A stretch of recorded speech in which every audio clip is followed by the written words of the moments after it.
great win streaks. A great catch. A great play. Unbelievable. McGahee, 10-5, touchdown Hurricanes. Touchdown Miami. That's what I'm talking about, Willis. Oh, touchdown Miami. Here I am. Rock you like a hurricane. Here they are, stepping into the storm, the Pittsburgh Panthers. You may not know their names, but tonight they play to make a name for themselves and win a title of their own.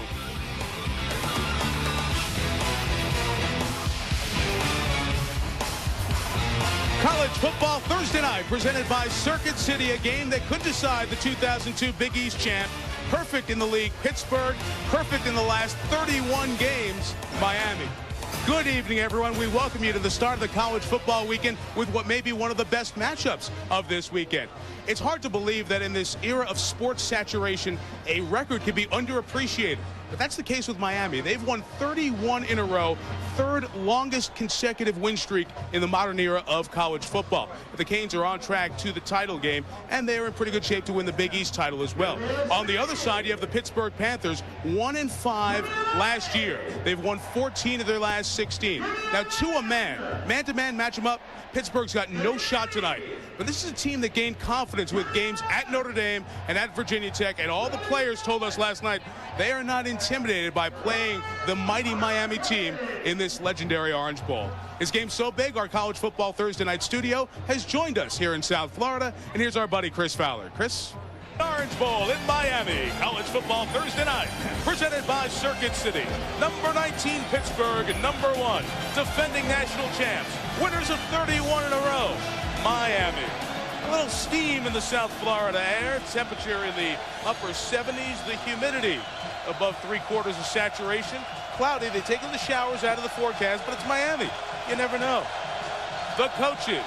Walt Harris beat Miami in his first year at Pittsburgh. He has returned the program to pride and respect, and it's one of the proudest in the history of the sport. On the other side, Larry Coker, 21-0. You can't start any better. Not bad. Nobody in the modern era has started any better. You see the only person ahead is Walter Camp. They got an All-American team named after that guy. Gosh. The standings in the Big East after last night's West Virginia win in Blacksburg, and congratulations to Rich Rodriguez for the job he's done. Virginia Tech can finish no better than 4th. The top 3 will be Pittsburgh, Miami, West Virginia in some order. If the Panthers win tonight, they claim at least a share of the Big East title. Miami still has games at Syracuse and here against Virginia Tech on the schedule. Miami won the toss, deferred the option to the second half, so Todd Severs is going to kick off to one of the guys who is jacked about being here. Torrey Cox went to Northwestern High School in Miami. He's a very good kickoff returner, and he has been yapping nonstop for 10 days about coming back home to play. Miami goes for 32 in a row. Pittsburgh tries to make a name for itself. Off we go on college football Thursday night. It will be Cox from the 7. With an opening, Torrey Cox. Oh, big hit at the 26 by Andre Johnson, the starting wide receiver. If not, he could have gone all the way. Rod Rutherford's the quarterback. From role player to starter, he's learned how to play the quarterback spot. Look at his size. He's big and a good runner. Behind him, Brandon Myrie, the Alabama transfer at $161 at Virginia Tech. Polite does a lot of different things. Slade, 40 receptions, a senior. Fitzgerald, a freshman, 8 touchdowns, a special player. Chris Wilson, the tight end, can get up the seam and stretch the field.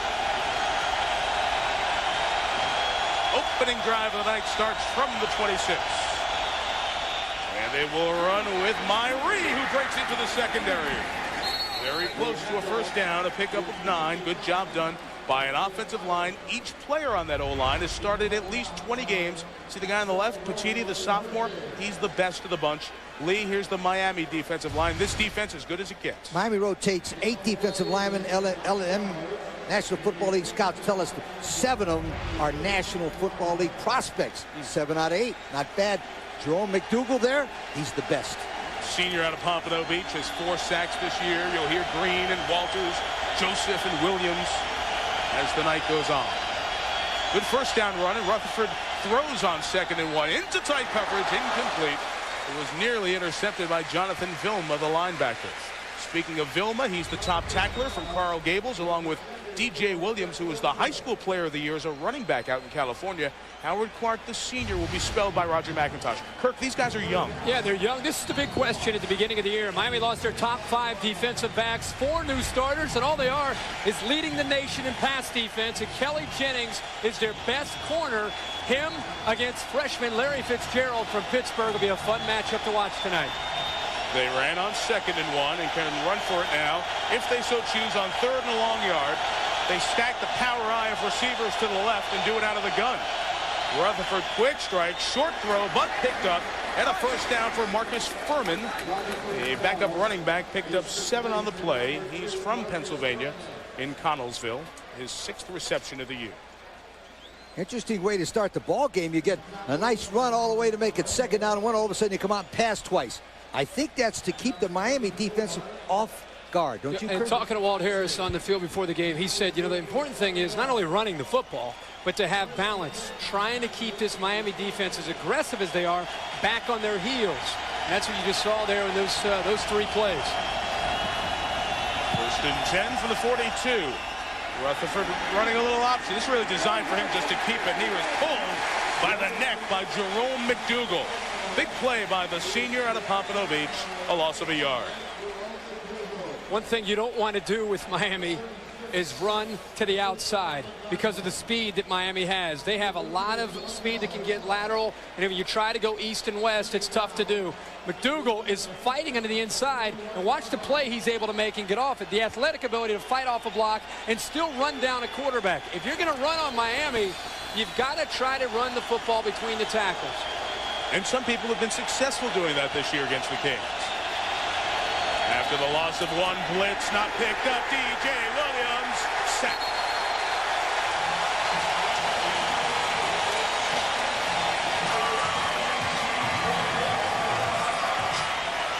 Second of the year for the kid from California. DJ Williams showed you why he was such an all-star running back. Watch the speed at the top of the picture. There's a busted assignment there by number 77, Brian Anderson, who should have blocked out, and that allowed DJ Williams to come Ready out to forward. number 1. Ooh.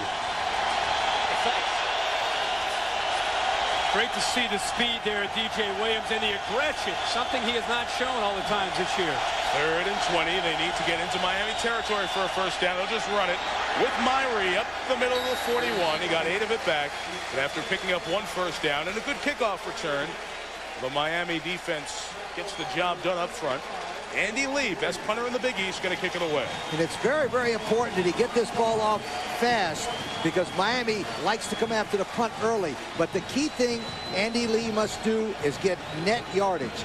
Keep that ball away from the receiver.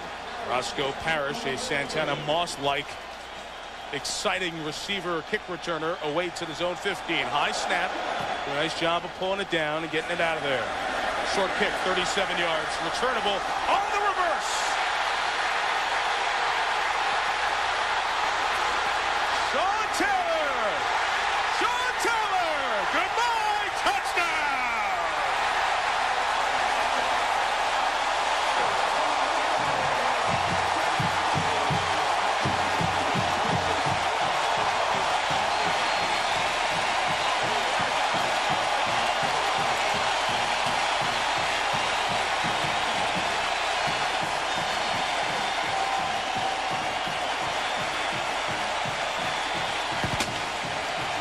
Miami's first punt return for touchdown this year, 7 in the previous 2 years. Todd Seaver's on to add the extra point.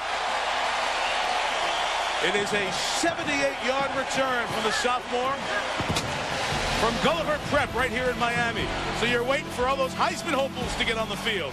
They'll put points on the board in special teams. Number 1, Miami leads 7-0 early. Sean Taylor's 78-yard punt return. Miami strikes first. This is why everybody talks about Miami being so dangerous. The offense hasn't even been on the field. They set this up perfectly. All the momentum. Pittsburgh's excited. Look at the change in direction there. Pittsburgh now has 3 guys. But look at the convoy of blockers from Miami. And Sean Taylor at safety sets that up perfectly to take that all the way into the end zone as the blockers lead him in. One of the reasons why that kick was a line drive was because of the snap. We're going to show that to you in a second. That's right.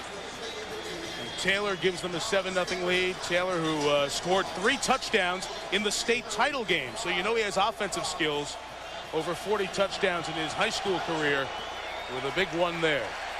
Unreturnable for Torrey Cox. Pittsburgh will have it at the 20, and Lee will show you the genesis of the problem. Number 36, Andy Lee, is the best punter in the Big East, but he gets a high snap.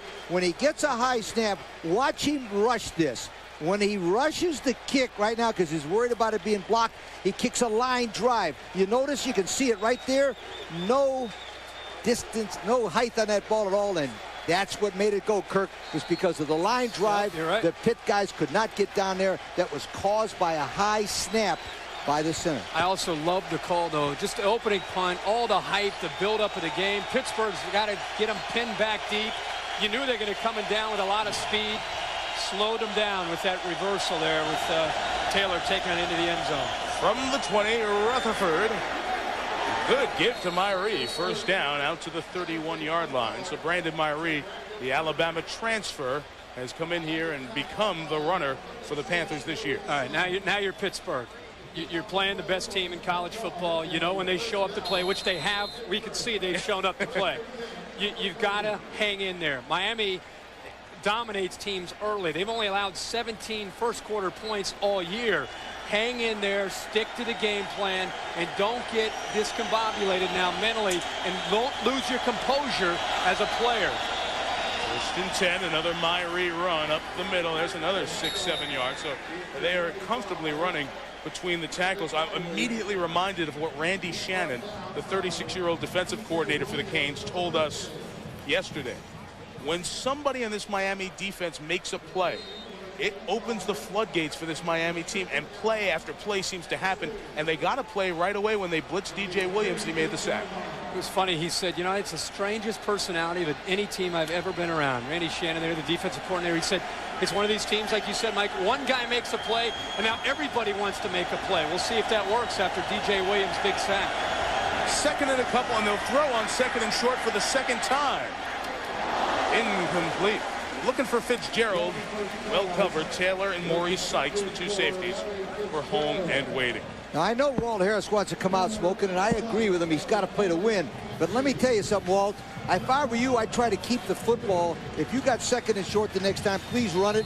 Because if you don't make it, it'd be third and short, then make a first down, and then start doing some other things. Because if you allow Miami to jump on you 14-0, it's all over, sweetheart, in this stadium.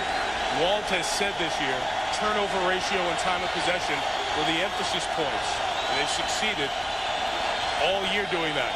You need to keep the clock going with the possession of the ball. Done here on a first down toss to Fitzgerald. Larry Fitzgerald, a true freshman out of Minneapolis, his 47th catch on the year. 8 of them have gone for touchdowns.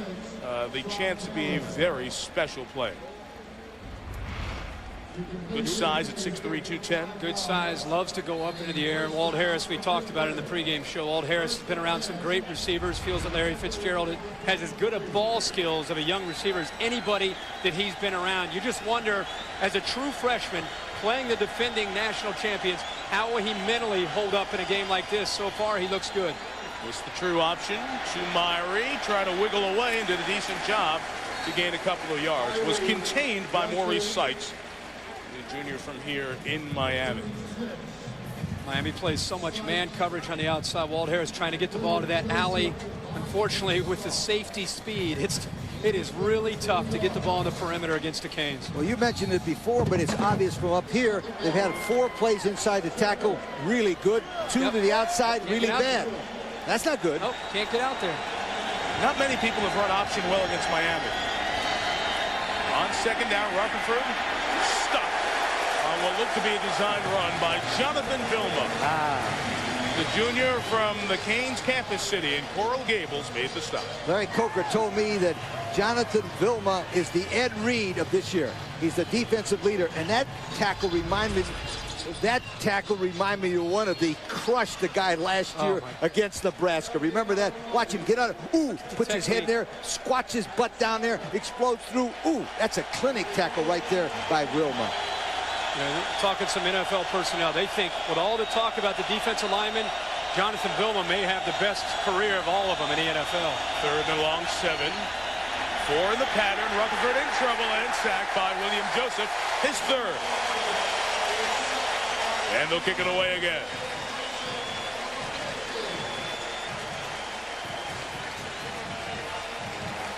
So Pittsburgh's run 13 plays. Miami has 2 sacks.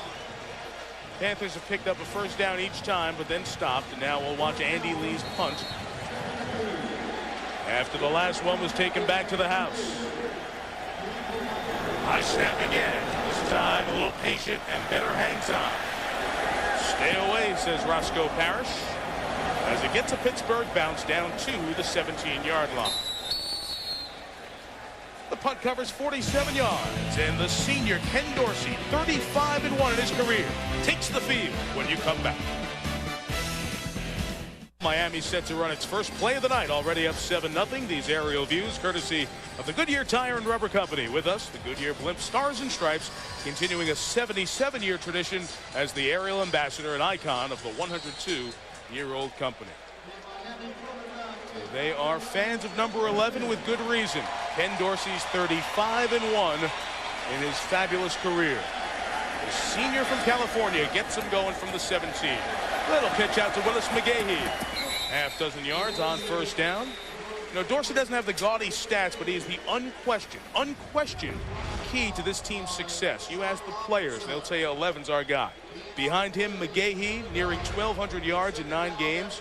The fullbacks don't touch it much. Well, why not with all these other guys? Beard has 22 grabs. Johnson, the game-changing 6'3" receiver. And Kellen Winslow leads the team with 37 catches. The son of the Pro Football Hall of Fame. 2nd and 4th row. There is Winslow. 1st down at the 31. Pulled down by Tyrone Gilliard. The strong safety is going to be busy.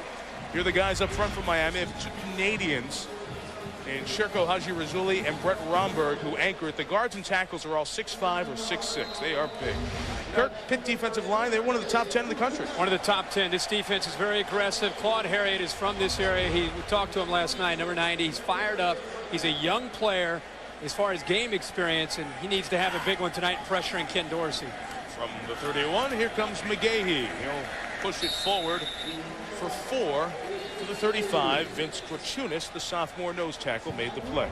Here's the back 7 for the Panthers. Gerald Hayes, senior from New Jersey, one of the best middle backers in the country. Don't forget about Beinecke and Moore. They can play as well. Lee, good secondary. Torrey Cox is from Miami. He leads a Pittsburgh secondary that has 13 picks. He's a former tailback that he can also run. He averages over 24 yards per punt return. He's a game breaker on both sides of the ball. Let's set this defense. 8th in the nation against yards gained, 11th in points scored against them. So they are pretty good. They are tested by McGahee and company. Shoulder down to the 46. Give them 11. 1st down, Miami. This is just an absolute clinic out of the gate. What makes it so tough to defend these guys? You've just seen. I mean, not only do they have balance, they distribute the football to everybody. Willis McGahee, who averages over 7 yards per touch. 7 yards per touch. How about the vision there? Ball was supposed to bounce to the outside. He saw a hole backside and took it there. And this offensive line, as a young group, really starting to come on to help McGahee out. Dorsey will throw on 1st down. Incomplete. Ethnic Sands coming inside. Ball thrown in a good spot, but Sands could not hold on. Lee mentioned it in the Sports Center comment earlier. He is the orchestrator, and you see an example of the orchestration of this offense. Perfect run-pass balance. The reason I say that, after watching the Tennessee game, you look like a famous maestro sitting there and saying, okay, McGahee, it's your turn. Winslow, your turn. Okay, Johnson, your turn. Now I'll take one. Wonderful play selection and great execution by Dorsey. 2nd and 10. That's Kevin Beard in motion. And on play action, Dorsey steps up. Intercepted! Beinecke, the linebacker, down the sideline and knocked down at the 35-yard line. That's the 9th interception of the year thrown by Dorsey, and probably the 4th one that would be his fault. 5 of them this year were not his fault, but Paul Rhodes' defense comes up with a turnover like they have all year. Now, Ken Dorsey did not see Beinecke, and we're sitting here talking about Miami and how good the balance is and how great Ken Dorsey is. And he is a fantastic player. This offense is phenomenal, but Pittsburgh's here to play some football tonight. Their defense has to give their offense the football in a position to make plays. Look, he doesn't see 15 slide off of Winslow, the tight end, right into that zone area. That was a heck of a play by Beinecke. Great shot, guys. You can see Beinecke just hanging out of his vision. Put it in the belly of Myrie, and he pounds forward for 5-2, the 30-yard line. Well, in the last 8 games, Pitt has forced 22 turnovers, and Walt Harris's recipe for success this year, a +13 in the turnover margin, top 12 in the country compared to the last 2 years when they've been in the bottom 15%. Huge difference. Come up with 31 takeaways, and it's going to give your offense more and more opportunities, especially, look at this, here's the +30 now. Really gives Rod Rutherford in this group some confidence. From the 30, Myrie gets to the outside. Good run to the 23-yard line. Well, this kid was at Alabama, and then with the coaching change and Dennis Franchione coming in, it was more of a spread offense. He felt he would not fit in, although things were fine with Coach Fran. That's right. He told us for sure that Coach Franchione and him got along very well. It was just a matter of he wanted to find another place to play, and they also went closer to home to Cincinnati, Ohio. Right? That's not far from Pittsburgh. Yeah, and he fits into this system well because of he's such a physical runner. You can see they want to mix in the run with the pass just like Miami does, and to have a back there who can break tackles and get it up in there is important. First down run with Myrie, bounced out of a would-be tackle to keep it alive for a couple of yards. You saw earlier this evening his big run that Chris Fowler showed you against Virginia Tech that kind of changed the map a little bit in the Big East, and since then Virginia Tech has lost to Syracuse and last night on ESPN2 to West Virginia. Thus the Panthers have put themselves in position to be the team with the best shot at knocking off Miami's Big East title walk. And Pitt has been doing a lot of that draw from the shotgun. I wouldn't be surprised if old Rutherford didn't keep a bootleg sooner or later. It looks open from up here. 2nd and 8. Passing formation, 5 into the pattern. Rutherford eluded the rush of Jonathan Vilma. Has a lot of room inside the 5. 1st and goal, Panthers. There you go, 17 yards. And Rod Rutherford has the Panthers in position to tie. Remember we were talking about Walt Harris talking to us last night. He said he told Rutherford, go back, look around. If you don't see anybody wide open, just run. The guy's 6'3", 220, can fly. Kirk, why not? That was a great effort that time by Rutherford. And when you're Miami and you play as much man under coverage as they do, if you miss one tackle, an athletic quarterback has room to run upfield, and that's what happened. Jonathan Vilma missed a tackle on the sack. All the underneath coverage was manned up, and it freed him up with a big space. Always have the fade to Fitzgerald on the left side for the touchdown. Spectacular catch. Touchdown. Man alive, is he good with the ball in the air. Nobody better. Talked about this all year long, this kid, and I think in the Virginia Tech game, gained some national respect as a remember, this is a true freshman. Watch him go up in the air and adjust to the ball. He does this as well as anybody. He was a ball boy for the Minnesota Vikings for years. And doesn't he remind you of old number 80 of the Minnesota Vikings up there and the way he can go up and make a catch? Chris Carter, who he befriended in those days, has been very helpful to his development as a receiver. David Abdul, the freshman, adds the extra point. So after the interception by Beinecke, 5 plays, 34 yards, a lot of Myrie, a key run by Rutherford, and Fitzgerald with the touchdown. Walt Harris's team took a shot from Miami, but responded all even at 7. The Twin Cities ties the game at 7 here in the Orange Bowl. We talked about Kelly Jenkins, who has a right arm problem, right hand. Watch this.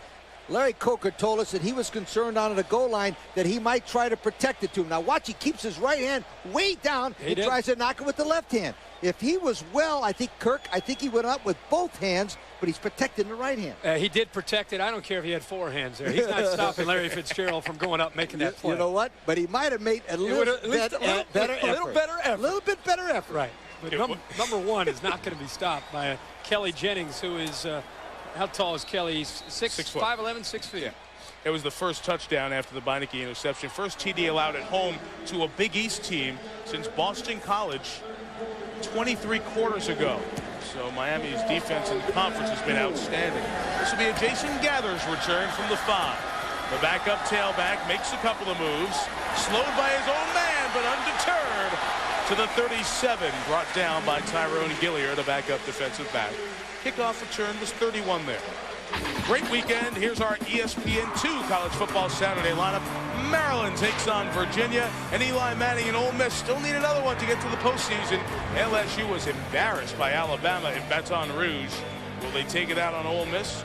College Football Saturday, ESPN 2. That double dip at night. And 1 week from tonight, we'll be celebrating Thanksgiving in Oxford for Mississippi State and Ole Miss. The Egg Bowl, turkey style.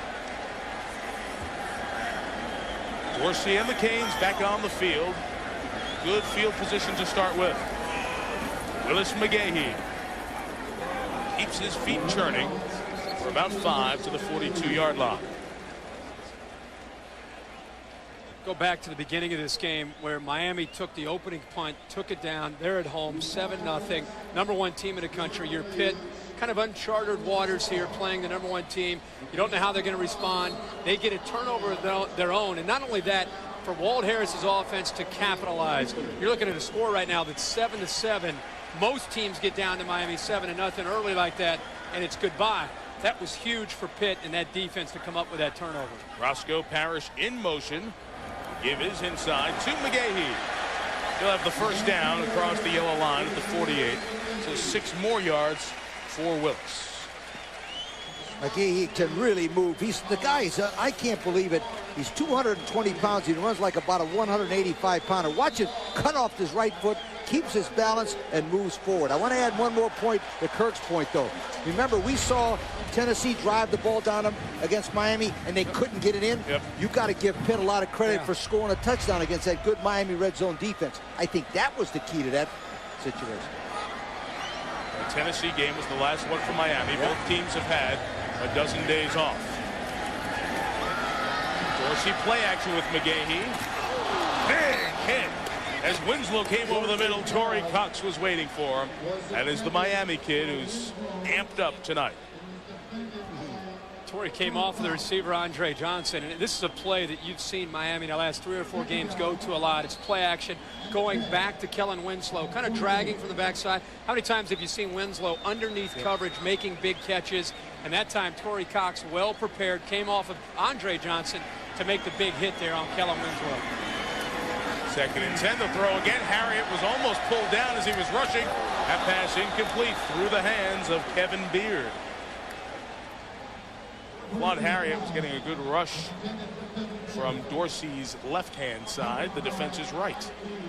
Well, this is Paul Rhodes, the defensive coordinator for Pitt, said the only tendency that Miami ever gives you with their play calling is 3rd and 10.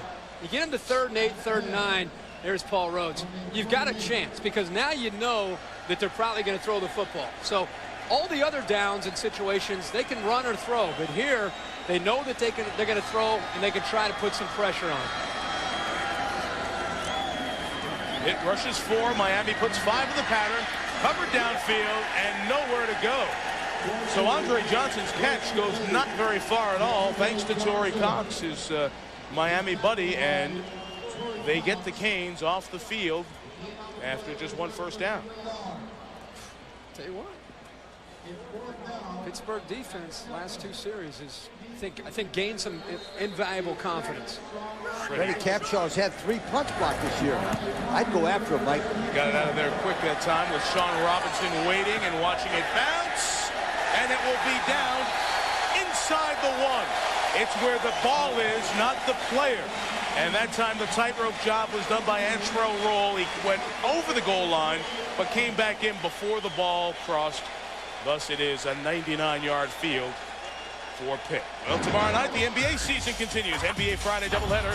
At 8, Allen Iverson and the Sixers to Toronto to take on the Raptors. Then Elton Brand and the Clippers take on Juwan Howard and the Nuggets. NBA Friday, our doubleheader tomorrow night on ESPN. The Nuggets continuing to struggle. Clippers, a lot of good young talent. The Mavericks haven't lost a game. Mavericks have not lost, Lee. Maybe we can add you to NBA Friday. 99 yards to go. Trying to run it out of there with the fullback, Lusaka Polite. We got a couple of yards. You watch the NFL, the Oakland Raiders, their home crowd, that end zone is, what do they call that? The black hole. Black hole. Yeah. The Miami Hurricanes fans, you know, as soon as they open up the gate, this is the student section, and they are nasty. You know, even in warm-ups, they're yelling obscenities and getting after the opposing team. Pittsburgh, everything they did, whether it was missing a field goal or dropping a punt in warm-ups, they were giving them the business, and right now, they're right in front of that section.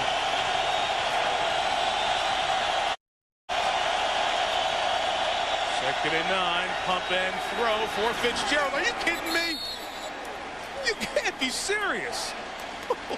First down. Man, is he good. Are you kidding me?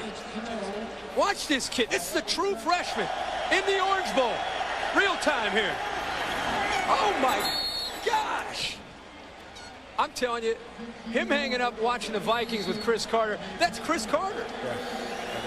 I'm afraid to tell you, young as he is, that's a better Chris Carter. Chris Carter's in the building today. I know, but this guy might be a lot better than anybody around. Woo, that is... I'm just appreciative watching that. Yeah. That is amazing. I think Petiti, the left tackle, move. That'll back him up 5. First flag of the night. And Tom Tomzik, our Big East official, will check it all out for us.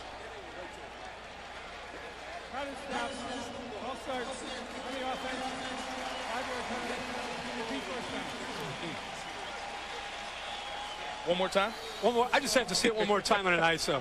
He's going to go up, and I want to watch him not only go up and high point the ball because he does it as well as anybody. Goes up, look at the angle of the body, but watch after the catch. This is one of the classiest kids that you're going to see as a young freshman after success. Flips the ball to the ref, back to the huddle.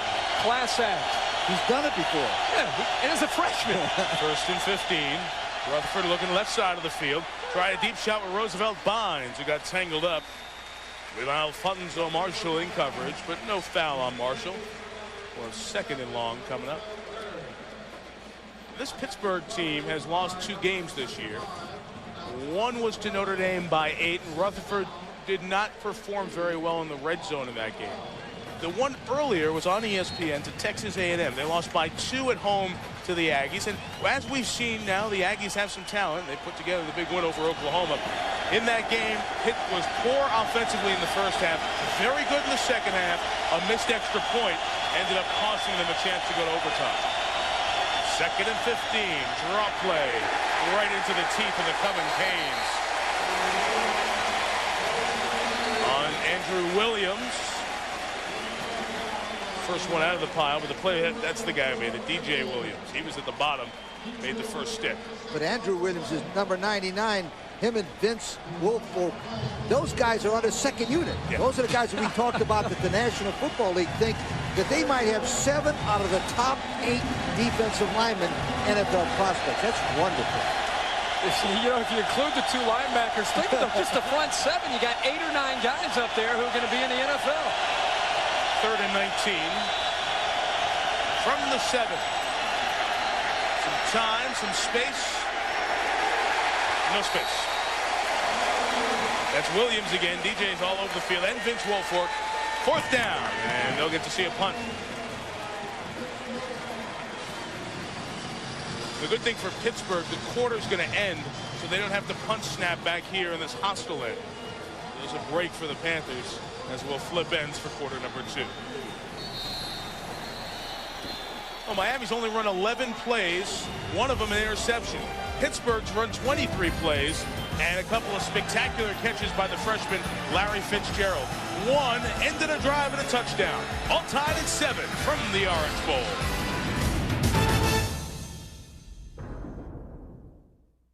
Welcome to Miami. Quarter number 2, Pittsburgh and the Canes all tied at 7. Never very disappointing when the Thursday night schedule comes out and we see November in South Florida. Does not hurt. Not bad. All right, snaps have been high the first couple of times. Let's see how Andy Lee handles this one.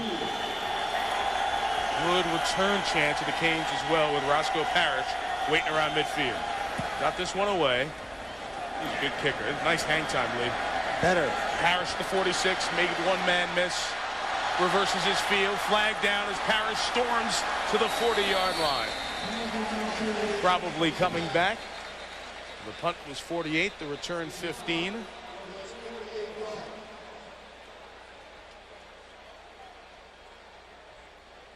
we'll sort out the hanky, laying at the Canes 43. Give Miami a longer field for Ken Dorsey. Well, guys, I mean, you've been asked, I mean, daily, hourly, about the Heisman and Ken Dorsey. What's funny is that there's almost a sense of a backlash against Ken Dorsey for some reason, that he shouldn't be the Heisman winner because the system that he has and everything else. You guys have seen Ken Dorsey, and you've seen a bunch of the other players. Why do you think there's a negative backlash towards Ken Dorsey? Well, I think... get my chair, just a second. Okay. Good. Okay. You're right. Good. You okay? Yeah. I think it has to do with the numbers. I think that if you look at the individual numbers, compare him to some of the other Heisman Trophy quarterbacks over the years, maybe people say, well, he's not worthy, but the most important number that I think most people agree with are the wins and the losses. 35-1 career starter. McGahee's carry, and he is shoved back, lost about a yard or so. So Harriet and the defense get in there. And some people say that because of the presence of Willis McGahee, nearly 1,200 yards in 9 games, that's going to take away votes from Ken Dorsey. Yeah, but you could say that about Banks with Russell. You can say that about every guy. But the big thing about Dorsey, he wins the games, and he wins them in the fourth quarter, or he wins them on third down. He's got one of the most amazing third down stats in America. I think he's had 1 interception on third down. Isn't it, Mike? In his career. In his career. Regular season career. Hello. Is it tight enough up here for you folks? It's an old building, you know, brother. McGahee right. It's good up here. It carries to the 36. I don't think they envisioned a 3-man booth in 1935. It's a good thing I'm not 6'4". Yeah, good thing I'm. See, it's a good night to be short, isn't it, Lee? It's a good night to be short, isn't it, Mike? Good night to be short. And this building is in Little Havana here in Miami, and only the Canes now call it home. Of course, the Dolphins here for so many years. So many great games and great teams. I played high school football here. Amazing. Many years ago, I played in the Orange Bowl. Yeah, the Miami Jackson team. We used to play on Saturday night because the Canes played on Friday. They weren't as big as high school football. Right. 3rd and 7 again here. Harriet, an inside rush being held off. Dorsey's pass is incomplete. Looking for Winslow. The coverage was there once again. So the Panthers, thanks to Lewis Moore's defense, unable to find open receivers. I'm going to continue to say it. Stay in the game early. Gain some confidence on the road playing the #1 team in the country, and you can make it a ball game. That's what Pitt's been able to do here. Still early, but they've been able to kind of talk themselves into believing that they can play with the Miami Hurricanes in the early going in this game. Punt to Freddie Capshaw. Sean Robinson awaits. Billy Gaines has returned punts most of the year for Pitt. Gaines is back home with a foot injury. Robinson, the senior, a lot of hang time, got it at the 15, and returns it 9 to the 24. Well done by Glenn Sharp, not just with the tackle, but also staying out of the 2-yard bubble after the 50-yard punt with no return. You know, I've been told there's a football game in Columbus this week. Is that right? Michigan, Ohio State at noon Eastern across the country on ABC. And then 4 regional games. Many of you have seen Michigan State against Larry Johnson at Penn State. Missouri's great quarterback against Kansas State. Florida State, NC State. Bobby Bowden against Chuck Amato. And USC, UCLA. Rivalry weekend on ABC. Of course, it begins with College Game Day on ESPN at 10:30 a.m. live and in color from Columbus, Ohio. From the 35, Rutherford. Gives to Myrie, who lost a couple of yards. Very good play by Orlin Harris, the redshirt freshman. Here's Jerry Punch with a guest. And Chris Carter down here on the sidelines with us. Chris, Larry Fitzgerald, phenomenal, just the way you taught him when he was a ball for the Vikings. Well, I'm going to tell you something. He's seen a lot. I'm really proud of him. Not only myself, but he's been watching Randy Moss play. We used to take care of him up there. He used to wear our shoes and drive our cars and wash our cars, work for the Vikings, the ball boy. We're proud of him. His parents have done a good job, though. His signature is that stretch catch, and we'll talk about that in just a moment after the play. Mike? All right, Doc. 2nd and 10, officially no gain. That's Fitzgerald, one in motion. Rutherford is flush. He's looking for Fitzgerald. Threw it behind him, and it's incomplete. Good coverage by Kelly Jennings. Right back to Doc. Chris, his signature is a stretch catch, the over-the-shoulder catch. Might be the most difficult to make. How tough is that for a young receiver to learn? And obviously, he's got it down. It really is. He's doing something that a lot of kids don't want to do. He always practices the difficult catch. If you see him in warm-up, he warms up a lot like a pro receiver. He tries to make the unbelievable catch, try to set him apart from the other people. But, you know, he's got a lot of talent. He's seen a lot. He tries to emulate everything that Randy and myself were doing there in Minnesota, and he's doing a few of those things tonight. And speaking of a game, there's one coming up in Columbus on Saturday. The Buckeyes are playing somebody, right? Oh, a big game. The only game, the big show. Taking the Buckeyes? And Ohio State and the Buckeyes. They're going to take it. All right, Chris. All right. Back upstairs. Rutherford on the run, keeps it alive, and almost got the first down until it was tangled by Sean Taylor, and they'll be a couple of yards short of the first down. Chris Carter here with the Miami Dolphins was in the hospital for about a week with a kidney ailment. The good news for Chris is that he's feeling a lot better, and hopefully he'll be back to practice in the next week or so and back on the field soon for Miami. Came out of retirement this year. Hey, you notice how none of these Ohio State guys will say the M word, by the way. What are you talking about? They can't sleep at night when they think of the helmet. Andy Lee's 4th punt of the night coming up. Ethnic Sands awaits. See if the Canes try to heat up the punter. Good job of protection. Bad job of kicking. Yeah. It'll give Miami nice field position. I jinced them. You did. Talk about him in a pregame. You were talking about him all week. Oh, man. The more you talk about him, killing those guys. tougher he's at night he's having. College football Thursday night presented by Circuit City. Number 1 Miami looking for 32 wins in a row. They've only had the ball for 5.5 minutes here in the first 20 minutes of this game. A Sean Taylor punt return of 78 yards put the Canes up 7-0. Pittsburgh took an interception thrown by Ken Dorsey and turned it into a Larry Fitzgerald touchdown grab. All tied at 7. Dorsey on the move for first down and throws. Broken up. Intended at the very last second for Roscoe Parrish. They wanted the interception, but they ruled Sean Robinson was out of bounds when he caught it. Good hustle by Robinson. Kenny, a little bit late on this throw. It's the second time when he's rolled out to the right that he's been late. He's waiting for his receiver to turn and then throwing. Look at the effort there. What a play by Robinson to get that ball, not only batted away, but somehow caught the football out of bounds. But Kenny's got to get rid of that ball quicker to give his receiver a chance to have some room to make the play. 4 numbers early for Dorsey. Beard in motion. Give McGahee left side. Pulled down as he stretches out to the 48-yard line. Tyrone Gilliard in there on the tackle. Willis McGahee now over 1,200 yards. It's a sophomore who didn't think it was going to be his job. When you think about the end of last year, you had Clinton Portis, who surprised some by going early, and Frank Gore, who when he got in was fabulous. But Gore gets injured. Portis goes pro. It's McGahee's job, and he has thrived. 6'1", about 225 pounds. You know, he's had 9 plays already this year, 30 yards or more. Wow. 7 yards per touch. The guy's had just a magical year. 3rd and about 6. Nobody's open downfield. Dorsey now throws for Johnson and got rid of it. So Dorsey looks like he's struggling, but guys, don't you think Pitt's doing a good job in the back 7? Exactly. I was watching this back 7 that time, and instead of playing man for man, they started off with a look of man for man, then they dropped into their zones. And Miami does a lot of crossing patterns, and nobody was open. That's why Dorsey had a run. Yeah, the crossing patterns kill man coverage. This time, and the last 2 or 3 times they've been in 3rd and long, Pittsburgh's elected to sit back and play zone with 7 guys dropping, and it's worked. Catch Sean with good hang time. A lot of room for Sean Robinson, though. From the 17, he'll get out to the 20, and that's about it. Well covered by the Canes. Jarrell Weaver, one of the first down there. Well, Ken Dorsey opened 2 of 2. He's 1 of 8 since, including an interception. Getting a little frustrated. Here, who would like to remind you to take all of life's journeys on the wings of Goodyear.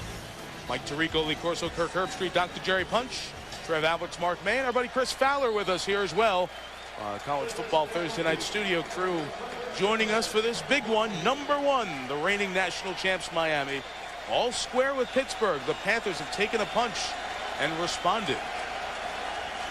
From the 20. There's Rutherford keeping, as Lee alluded to earlier might happen, and he picks up 3 to the 23-yard line. We mentioned Miami's won 31 in a row, tying the 7th longest win streak in college football history.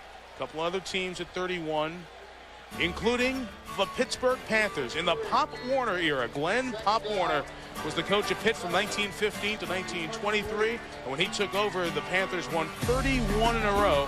The 1915 and 16 teams, as well as the 1918 crew, were national champions. So Pittsburgh and Miami, rare to say, 2 teams that have won 31 in a row in the history of the sport. 2nd and 7, design run for Rutherford. They can't go outside, short side on these guys. 3rd down coming up after the Jonathan Vilma tackle. You know, our buddy Bino Cooks back in Pittsburgh watching the game and smiling that we made a Pop Warner reference in 1915 Pitt football. Oh, yeah. Yep. Congratulations to Bino, by the way. The media room at the new Peterson Center, the basketball building, the University of Pittsburgh on campus, named after Bino. Great move. Bino was a legend at Pittsburgh. Yep. He's a legend with us now. You see him every Saturday night on that scoreboard. There's Fitzgerald, right? Yeah, trying to get the ball here. We've been quiet here the last couple series. Rutherford 3rd down. Some time, no more time. You only get so long against the Canes. William Joseph and Jerome McDougal get Miami's 3rd sack of the night. This goes back to, you talk about a quarterback, get rid of the football quickly because Miami gets after it, but this is good coverage. Antrell rolls undersized, but staying with Fitzgerald. That's the thing that Miami's secondary has done a very good job of. It's not just about the front and the linebackers. The secondary, with 4 new starters this year, remember, they lead the nation in passing efficiency for a reason. They cover very well. Miami's defense getting the job done the last 2 series. Andy Lee now to kick for the 5th time tonight. Snaps are still high. Had to rush that one because someone was breaking free. It was Taylor, I think. This will be 39 yards. Another good job of field position for Miami. They start this one at the 41. So if Ken Dorsey can shake the offense loose, Miami's going to have a chance to take advantage of winning the field position battle. That was partially blocked by Sean Taylor, who had the punt return for touchdown earlier. So that affected the punt. Pittsburgh lucky that Miami's only starting from their 41. McGahee cut back. McGahee 1st down to the 40-yard line. 19 yards for Willis. The reason why this punt was partially blocked is, first of all, the center snap is high, which makes the timing off. Second, Sean Taylor goes for a perfect position, not where the kicker is, but where he's going to kick the ball. That is an extremely well-coached play by the special teams of Miami. Shows you the versatility of Sean Taylor. He's a big defensive back. He's already returned 1 for a touchdown, and now he's peeking through there and coming up with a tip on the block. 11th carry of the night for McGahee gets him out to the 36-yard line. Hasn't been a fully healthy year for Willis. Here's Jerry with more on that. You know, Mike, Willis McGahee has been bothered with a turf toe for most of the year, and a very, very painful turf toe on his right foot. And every time he tried to push off, it was very uncomfortable. They tried putting orthotics, things inside his shoes, and nothing worked until a couple of weeks ago. This is a shoe he was wearing. It's basically a kicker shoe. They're called light and tight. They're very light shoes and very tight across the front. He is now wearing, as of the past 2 weeks, this offensive lineman shoe. Much heavier, but a much wider toe box, and he's very comfortable. Guess what? No more pain in that right big toe. They faked to him after giving it to him a few times, tried to hit Quantrin Hill, the fullback, but Harriet rushed it a little bit. They're trying to get everything underneath coverage right now. And I know that Pittsburgh's playing a lot of zone, but the receivers that Miami has, you'd like to see maybe getting the ball downfield vertically. Try to stretch Pittsburgh a little bit, and then that can open up some things underneath. But right now, too much horizontal routes for Miami and not enough vertical, not enough downfield throws. 3rd and 7 coming up, and the Canes have not converted a 3rd down tonight in their prior 3 tries. Pittsburgh defense has been doing a good job in coverage. This time they try to bring some heat. They picked it up, but nowhere to go for Beard. Shante Spencer who is like a starter at the quarterback spot, and Beard is shaken up on the play.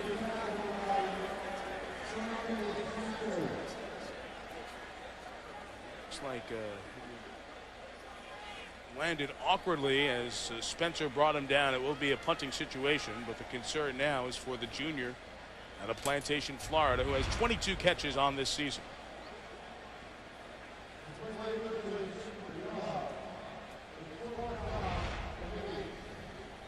Speed guy, get any sort of a lower leg injury, and that takes away his effectiveness. And let's see if we can see what happened to him.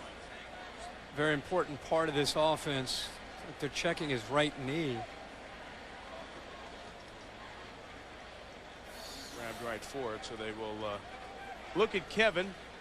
As this Miami offense has now 3 times in a row gotten the ball in good field position and been unable to stick a 2-pick. No points to show for it, and Spencer also got hurt in that little. Maybe they were in knee. Could be. We'll have to see what Doc has, and hopefully they're both okay. But in the last, you mentioned it, Mike, the last 3 possessions for Ken Dorsey in Miami, 3 and out. And they've had great field position. Paul Rhodes, the defensive coordinator for Pittsburgh, mixing up the looks. We've talked about a lot of the zone coverage. That last time on 3rd and long, he mixed it up. Put all his coverage up to the line of scrimmage and played man. That's how you slow down Miami. You can't sit in one defense. You've got to mix it up. Try to keep Ken Dorsey in that offense guessing a little bit and keep him out of rhythm. Well, you were talking about trying to get a vertical stretch, and I could agree with you.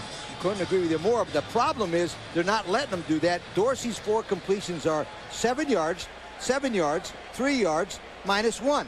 That's what they're making Dorsey throw underneath him in front of him. Nice defensive plan. It didn't look good as Beard came off with no power on. They're going to try a field goal with Severs, who has made a 53-yarder against the Gators this year. This one will be a 54-yard field goal, but Miami first will take a timeout. Maybe reconsider it. We'll step out as well. 6:53 left, 2nd quarter. We're all tied. Kevin Beard, a lot of discomfort, a lot of conciliatory wishes from his Miami teammates as they continue to look at his knee.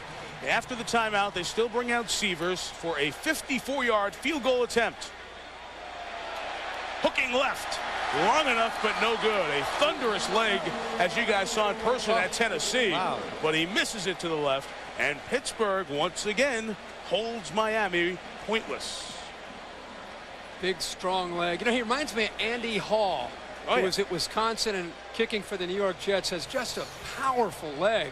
He's been able to make kicks over 60 yards in practice. Here he's able to go and, you know, plenty of distance. He just hooked it and ended up missing it off to the left there. 6'3", 214 pounds. He's a good-looking athlete. They look at Beard.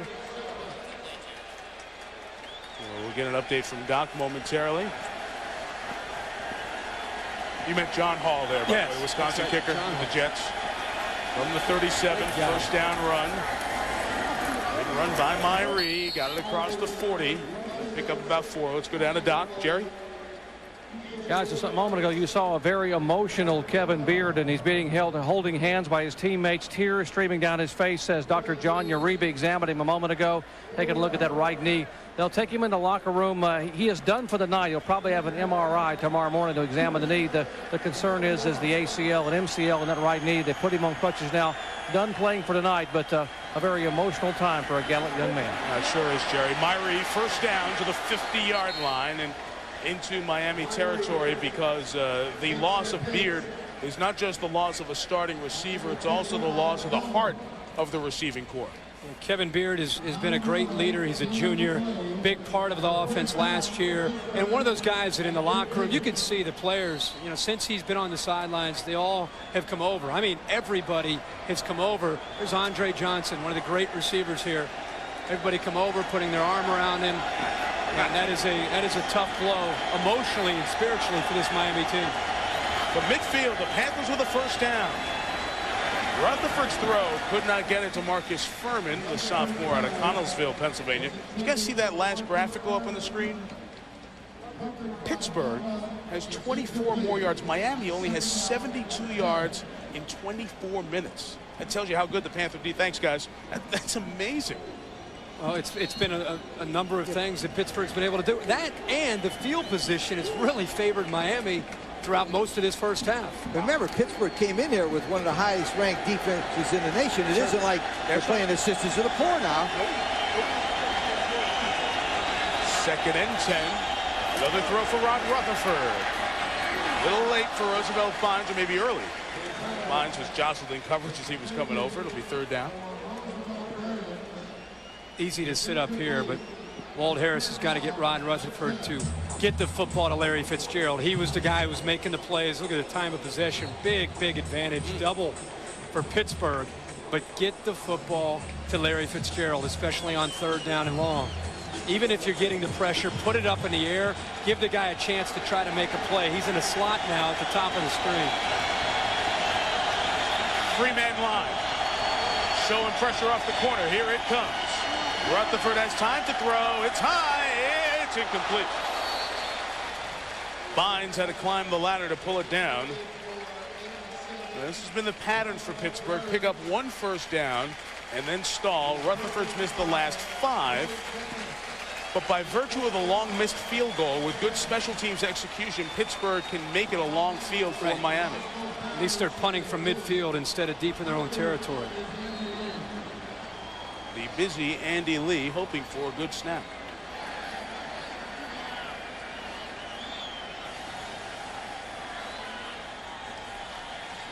Yep.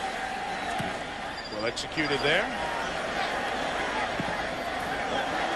It took a Miami bounce and was down by the man who snapped it, Jonathan Sitter, at the 21-yard line. 29 yards on the kick. At ESPN2 lineup Saturday, we have Maryland, a surging team in the ACC here in the second half of the season. It's another good team, Virginia. Ole Miss tries to stop the bleeding against LSU. We'll take you to Charlottesville and Baton Rouge for college football Saturday on ESPN2. This is not any sight that we'll see in Oxford next week or in Baton Rouge on Saturday night. Famed South Beach in Miami. Is it nice over there? It's South, nice. You've never been there, Lee? Yeah, you've been there a few times. A long time ago. From the 20. McGahee protects it, but slow developing. And this Pittsburgh defense is surging to the ball. Markers down as well. And they'll be 1st and 20 from their own 10.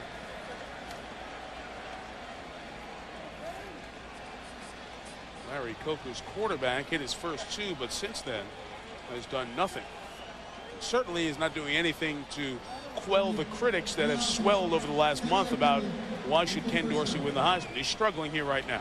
Last 3 series, 3 and out. They haven't been able to get any kind of rhythm at all. The penalties hurt Miami really early in the season, and they used to have 2 officials at all the practices. So Larry Coker told me he did something very different against Tennessee to focus him. He has 4 officials at every Tuesday and Wednesday practice at Miami, and it's really helped them focus on lack of penalties now. Most penalized team in the Big East. 1st and 20. Dorsey's throw is dropped. That's Quadrin Hill, the freshman fullback who turned upfield without the ball. Again, a throw that's wide to the boundary, 2 yards upfield. Even if Hill makes the catch, he's going to be tackled for about a 2-yard gain. You know, it's going to be something we'll have to watch in the second half. The adjustments, see if Larry Coker and Rob Chudzinski, the offensive coordinator, try to find ways to get the ball thrown over the middle of the field. And again, downfield, whether they're playing zone or man, they've got the playmakers to get the ball downfield. Paul Rhodes' defense doing some kind of job here tonight. 2nd and 20. Nothing for McGahee. Look at this. Yep. Dorsey got rid of it quick as well. Now you're on the right hash. You're going to try to, it's 2nd and long. You're trying to get anything just to give yourself a chance on 3rd down. But you're throwing a flare pass out into the boundary against a Pittsburgh defense that has some speed. If the guy makes the catch here, if anything, he's going to lose a few yards. Paul Rhodes almost went to Auburn in the offseason. Their defensive coordinator at Pittsburgh. And Rob Chudzinski is now trying to match wits with that man right there, Rhodes, who's really turned this Pittsburgh defense into something to talk about. They need to get all the way out to the 31. 4 receivers in the pattern. Then the dump down to McGahee. He's got nowhere to go. Look at these white-shirted Panthers. He lost yards. Rarely do you see a Miami screen lose yards, and the Kane faithful are a little antsy right now. And the folks who came up from Western PA are kind of jacked. The reason that screen was stopped because the 51 Gerald Hayes was spying on McGee. We talked about it in the pregame show. Watch him come right out of your picture right there and miss him, but forces him to move. He was spying him all over the place because McGee is wonderful at the screen. Capshaw may have gotten it partially blocked. It bounces right to Robinson. He had to pick it up, and he's down at the 30-yard line. So Pittsburgh's going to have great field position. A 29-yard punt, 7 on the return. And it looks like the Panthers, Shante Spencer, was the one to touch it. That's the 4th punt block by Capshaw this year. 4th. He just came right off the edge, and he didn't get all of it, but he got enough of it to give Pittsburgh. He's just going to come off right off the edge here. Roll lets him slide by, and he gets that hand on the football. Gives Pittsburgh the ball at the 30-yard line. They capitalized last time they had the football like this deep into Miami territory. Let's see what they can do here. 3 receivers, 1 back. Brandon Myrie couldn't climb through. Jonathan Vilma, the middle backer, made the tackle, gain of just a yard.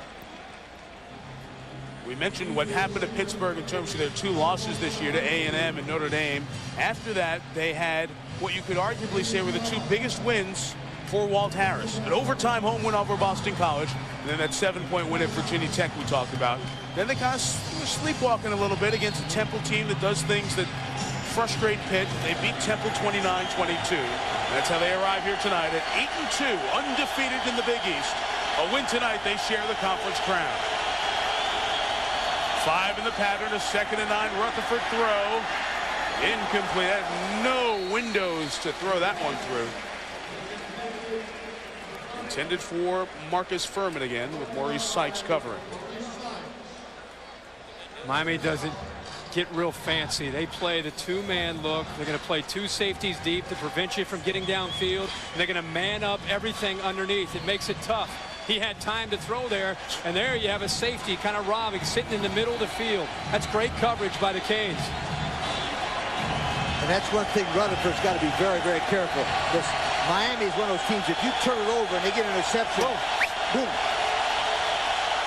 They're like piranhas when they see blood. Rutherford quarterback draw for the first down. Turned the corner and got it. And delivered the blow at the 13 on Jonathan Vilma. A first down pickup by Rutherford to use the speed. Bynes helped the block. A pickup of 15. A Kane is shaken up on the play. And I think it's Cornelius Green, their backup defensive end. Key block here, Mike, you said it. Roosevelt Bynes off to the left of the screen here. Bang, takes down the defensive back and gives Rutherford. Ooh, and that, by the way, that's Jonathan Vilma. Watch the block right there to the outside. Gives him enough room right there to get the first down, and then lowers the shoulder on Jonathan Vilma. Wow. And didn't back up for a second. I know he's got the size, but Vilma's a big hitter. I wanted to make a point so everybody can understand this. Vilma is 6'2", 220, and that poor little old quarterback is 6'3", 220. I don't care. He's bigger, Vilma. and he was running full speed. He ran right over the guy. Why not? Yeah, all right. Jonathan Vilma is one of the biggest hitters in college football, and he took the short end there. You saw Cornelius Green, Kilgore Junior College, hometown Houston, Texas, the player that they're looking at on the field. So Miami's lost a couple of their players. Green is one of the 7 D linemen that Lee had talked about. Vilma took that shot from the big man Rutherford. And remember, this was 3rd down and long. He got the key block, keeps the drive alive. And Vilma's coming pretty full steam ahead himself. Yeah, he dropped that shoulder, though, nice, didn't he? Rutherford's had runs of 16, 7, and 15 tonight. It's exactly what Walt Harris told him. You see the coverage, it's there. Right. Don't throw the ball away.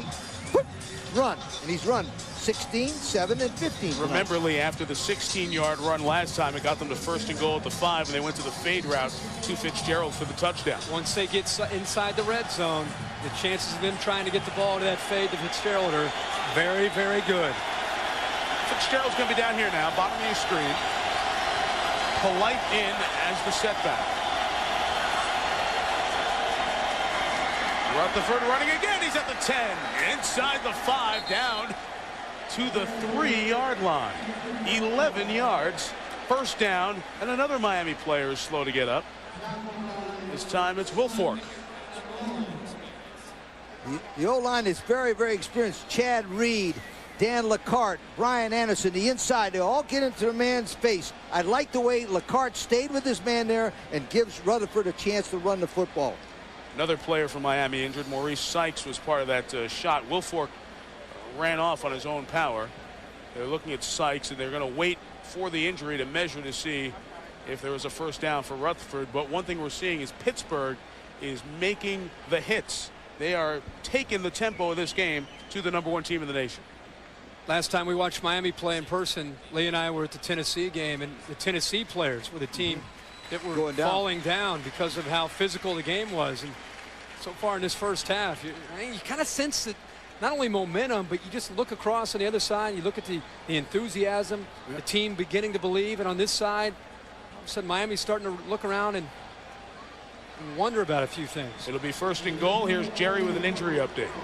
Guys, numbers mounting for that man right there, Larry Coker. Cornelius Green, the backup left end, taken directly to the locker room by John Uribe, the noted orthopedic surgeon who takes care of the Hurricanes and the Miami Dolphins. Are going to examine that left knee, but examination on the field very tentative, so the numbers could be very thin tonight if injuries keep mounting up. Had the yard in the locker room with John Uribe getting ready to examine Big Cornelius. All right, Don.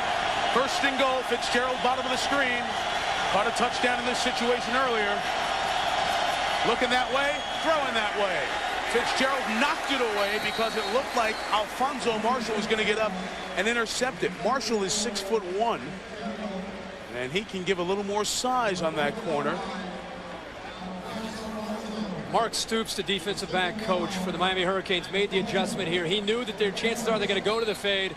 And that time, Marshall's in great position, but the quarterback's got to get more air on the ball to give the taller receiver Fitzgerald a chance to go up and make one of those acrobat catches. Rutherford's missed his last 7. They move Fitzgerald now in the slot at the top of the screen.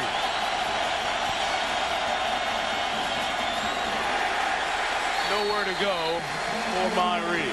William Joseph made the tackle. Third down coming up. Pittsburgh's right in the middle of the field. A field goal would give them the lead, so you have to be very smart here. When you have a running quarterback, you can get him on the move and do lots of things. No, we love the first guess. I don't care if the entire stadium knows this. I'm going to Larry Fitzgerald, and I'm putting enough air underneath it to give him a chance. And I know the quarterback can run, but Fitzgerald is so tough one-on-one. I would bootleg the quarterback and give him a chance. Use his speed. Absolutely. Run or pass. Get out of that sail. Third and goal. He's looking. The slant is caught for the touchdown by Roosevelt Bynes. All the attention to Fitzgerald. They find Bynes on the slant, and the sophomore from Fort Lauderdale puts Pittsburgh on top.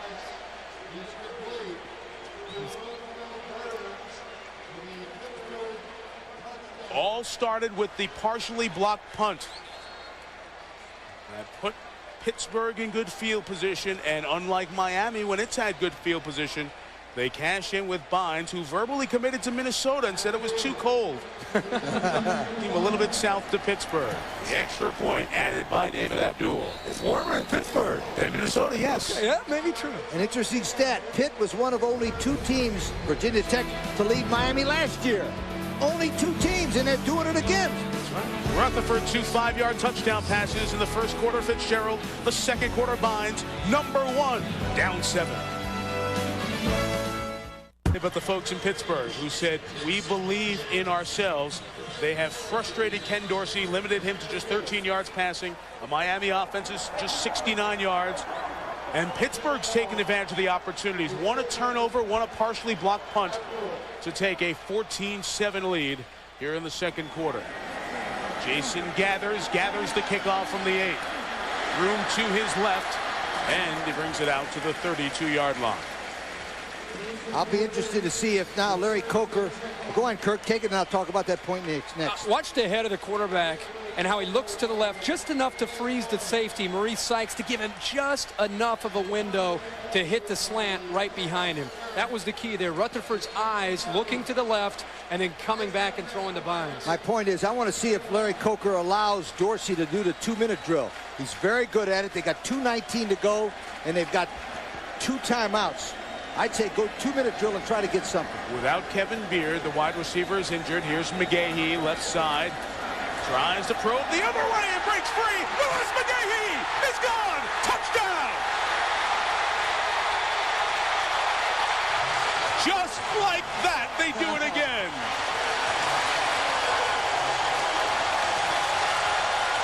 Hang on, marker down at the 20-yard line. It's down at the Pittsburgh 20-yard line.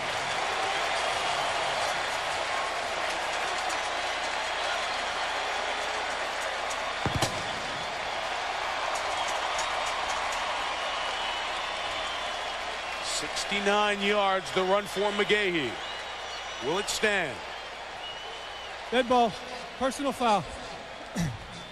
Against the offense. Score's good. So Miami will have a chance to tie the game as Willis McGahee was bottled up and popped the cork. As Tom Archer, our producer, says, I was right. They used the 2-minute offense, but it was number 2 instead of the 2-minute offense.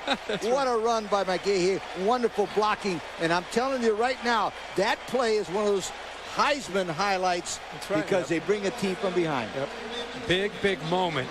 The timing of it is so important. This is an offense that 3 of the last 4 series was 3 and out. They get down by 7, and then the big run there right before the half. Flag to be administered on the ensuing kickoff. Extra point try to tie the game from Severs.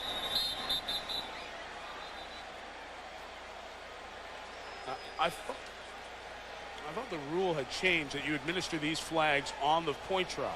If anybody knows, my friend, you do. Pull the book out. Here's the book. Pull it out. Here's the book. Get it? That's why it's kind of travels everywhere with it. Here's the book. PGA book. He's got this book.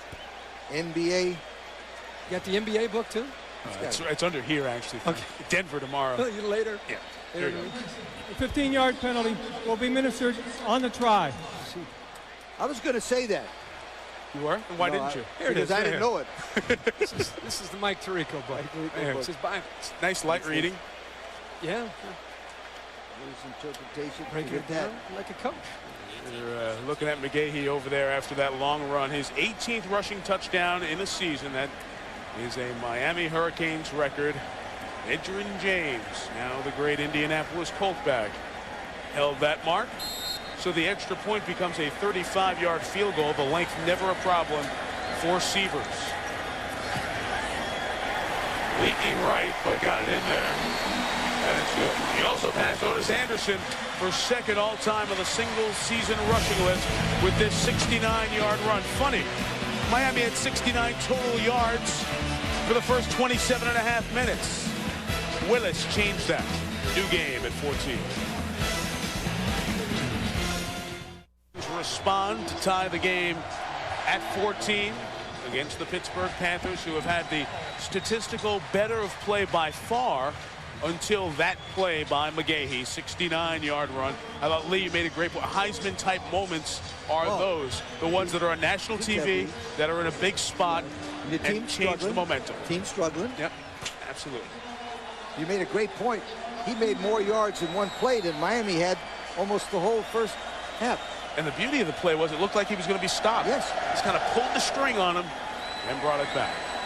Torrey Cox runs under it from the 8.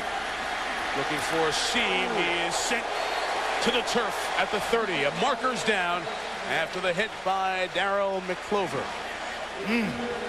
Push in the back on the Panthers. They'll have a long field. Down on the field in that corner of the end zone, Chris Fowler and company. What's coming up at halftime? Right here in the hot corner, Mike, the northeast corner. Trev Alberts and Mark May alongside the Pontiac halftime report. We'll take a look at the other pieces in the puzzle of the national championship race as folks from Iowa and Washington State and Notre Dame and Georgia looking on and rooting hard for Pittsburgh here tonight. We'll talk about that, plus the Heisman coming up at halftime. Okay, bud, see you in a little bit. Great to have the guys here with us tonight. Now, I'm not I'm first guessing. All right. Always Kill the Walt clock Harris, and get I out want of you here. to tell. Well, exactly. Walt, take it easy now. It's 14-14 against the #1 team in the nation. They're like piranhas. If you give them a little bit of blood right here, they're going to suck it out of you and get in and score and put you to sleep. Especially in this stadium. They've kind of been asleep since that big punt return. As soon as they get a play like this, now this wakes the defense up. This wakes the stadium up. You're right. Get out of here with the score at 14-14. Be careful. Make them use their 2 timeouts. 4 receivers, 1 back. That lone back's Myrie, and here comes Brandon running hard to the right. Got it out to the 14. Will Miami stop the clock? The Canes still have 2 timeouts remaining. And they're going to wait till 2nd and 3rd down to use those.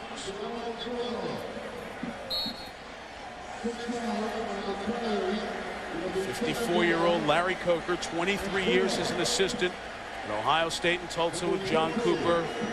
Oklahoma State, he coached Barry Sanders, who's on Jimmy Johnson's staff. And of course, here with Butch Davis for the turnaround that led to the title last year. Rutherford took it all the way down to the end and used the timeout, so it's not as damaging because he let the clock completely run down for taking that timeout. So a $1:17 before this 2nd down. Honestly, we've been here for a couple days. We talked about this all week. We thought it would be a big build-up game. We know Miami was a big favorite. Did you think Pittsburgh could hang physically on the field? Because that's what they've done in the first half. Well, we thought that because of their defense they could, and they've done a better job. They've stuffed the running game and made Dorsey try to be with the pass game one-dimensional. That's the way to beat Miami. Well, they've mixed up things on defense, but they've also taken advantage of some opportunities, getting the ball with turnovers and the big punt returns. I'm not necessarily shocked because you knew Pittsburgh had a great team on both sides of the ball. What you're surprised at is everybody talks about Miami brings their A game. Who can play with them in reality in the country? And the way the game started, for Pittsburgh to rebound and stay in this is a little bit surprising. And I didn't think that Miami would be in a situation where they wouldn't come out in their A-game mode because they've had 10 days off, and now it's become crystal clear. They've had 9 days or 12 days, excuse me, to know it's us and the Buckeyes. We do it, they do it, we see them. Remember now, it's still 14-14, and it's against a pretty good football team in Pittsburgh. Man, Pittsburgh's only lost 2 ball games, Texas A&M and Notre Dame. So they're in a good ball game with a good football team. They're just not like they're playing somebody they should be beating really bad. Right, but let's also not forget there's a whole half to go, and Miami's one of those teams where it's 14-14. You go away, you go get a pop, you come back, and it's 35-14. One of the things about it, though, a lot of the people that are voting are going to go to sleep at halftime. No, they're not. They're not like you. Well, tonight. 2nd and 4 from the 14. AARP goes to sleep. Myrie, big first down for the Panthers at the 25-yard line. Clock will stop here at $1:11. Now, Lee, do you still want to just get out of Dodge? Absolutely. Walt Harris, 14-14, go in at halftime against the #1 team in the nation. Yes, Mike, to answer your question. Wind that clock, and the Panthers are not in the 2-minute offensive set. Taking their time. If you would have told Walt Harris before the game, after the game, the way it started, it'd be 14-14 at halftime. Yeah, he's like any smart coach. He wants to get out of there. Yeah. It's 2-10. Myrie puts a second hand on the ball, gets down to the 30. Why don't we see Jerry Punch on the sideline real quick, Doc? Guys, it has been a very costly first half for the Miami Hurricanes. Both Kevin Beard, the junior flanker, and Cornelius Green, the senior backup left end, are not only done for the night, they're done for the year. The same injury involving the right knee ligaments. They'll have MRIs, and probably John Uribe will consider surgery in the next few days. Tough night for the Hurricanes here in the first half. Yeah. Horrible to hear that, Jerry. 2 guys who are a big part of that championship team a year ago as well.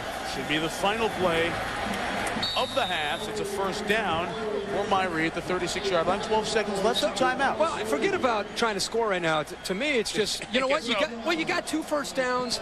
In the way the half potentially could have ended, it's ball deep in your own territory. That kid, he's fired up now. They go into the halftime now with a little bit of momentum with 2 first downs. That's a great point because it kind of dulls what Miami did. Yeah. You think about it, guys. Miami made 2 spectacular plays. The 78-yard punt return, the 69-yard McGahee run.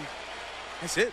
That's it for the Canes. One interesting thing also that Miami staff will be tested now on adjustments because Pittsburgh's doing a great job of stopping what they do best. Here's Doc with Larry Coker. Coach, hard to believe. We rarely see your offense sputter like we've seen in the first half. What do you do in the second half to try to get on track? Well, we really struggle. We really haven't gotten in sync. We haven't made plays, and we just got to settle down and give him a good package, and we just have to make some plays in the second half. First half really hurt you. Injuries to Beard and Green, and it doesn't look good. No, it doesn't look good, and obviously you don't like any injuries, but again, I think we've got some good replacements. We'll be fine there. We just have to make sure and play our game in the second half. Thanks for your time, Coach. Good luck. Jerry, Miami gets the ball to start the second half at the break, 14-14. Certainly worth the trip down for Chris Fowler and company. The CF. Well, Michael, thank you. Trev. All even at 14, as the guys were alluding to during halftime. Certainly a surprise, and now 30 minutes for Miami to decide if they want to keep control of their national championship dreams. Offensively, I try to get the ball to Andre Johnson's hand. We haven't called it enough. Right. Winslow and more hooks instead of crossings, and I would not roll at that Dorsey. He doesn't look good rolling the ball. You called it a couple of times. He didn't look good. Well, they're not getting the ball downfield. Yeah. That's the thing that I think has hurt their offense. They're going to get the ball here to see what they can do. And now that they've been able to go back to McGahee, that's the key. Their identity, they need to establish the run and then get the football downfield to Andre Johnson. Just remember, when they trailed Florida State by 2 scores in the fourth quarter, they played with incredible poise. That's the thing they're going to bring. It's a tie game, but they've been around this block, this team, this season. And to add to the Orange Bowl luster, a little South Florida evening shower to dampen the ball on the turf as well. Rutherford back on the field. And he had some key runs in that first half on both touchdown drives as well. Jason gathers. Jarrett Payton, the son of sweetness, await the kick. And gathers, takes from the 6. Tries to break through that first line of would-be tacklers and strung out to the 27-yard line. Good coverage on special teams. Tackle made by Tez Morris. Here's Jerry Punch. Guys, at halftime in the Pittsburgh locker room, there was teaching, intensity, and optimism. The teaching part, that guy right there, Walt Harris, sitting with Rod Rutherford, and J.D. Brookhart sitting with Fitzgerald and the receivers, talking about getting off the line of scrimmage and getting the offense on track. The intensity, Paul Rhodes had that defense fired up, ready to come out and play for 30 final minutes. The optimism, they said, you know what? We didn't play very well in the first half, and we are tied up here with the #1 team in the nation. A lot of optimism here in the Panther locker room. Good stuff, Doc. Thanks. From the 29, here's Dorsey. Hasn't been sharp tonight. Sharp there to Roscoe Parrish.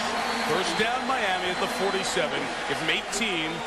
Add the 18 yards of that to the first half stats, and you'll see that Miami's still struggling offensively. When you look at the plays that Pittsburgh had, that reconciles with the time of possession. 2-1 advantage for Pittsburgh. They've won the time of possession battle in each of their 8 wins this season. 2 things stand out there. 0 for 5 on third down for Miami in the time of possession. This Pittsburgh defense has not been on the field very long tonight. That's just the second completion over 7 yards in this game. McGahee, big touchdown earlier, through the secondary to the 39-yard line. And those of you around the country who have said that this is the guy who should be the Heisman pick from Miami the first half, back your point. What I like is the offensive line looks like they come out and finally start to do some business. The right tackle, Vern Carey, got into the face of the defensive tackle, Don Stevens, and just kind of stayed with him. Miami's going to win this football game if they win it up front offensively and on the line defensively. Dorsey play action. Ethnic Sands is deep. Winslow underneath at the 29-yard line. I'll be right at the first down line. A pickup of almost 10 with Torrey Cox making the tackle. So when they're able to start running the football and make the defense respect that aspect, now all of a sudden good call here by Rob Chudzinski right away to go to the play action. Good ball fake, good action by Dorsey. And Winslow, once he gets outside of you, I don't care who you are, it's tough to be able to not only catch up with him, but bring him down. A nice open field tackle there by Torrey Cox. I think it's important for Miami to score on this drive because it's starting to rain a little bit more. And in Miami, it really can come down at the end of the game. 2nd and 1. They'll throw for it. Deep ball for the 6. Andre Johnson. There he goes. Touchdown, Miami. Vintage Canes. Quick strike, quick drive, touchdown.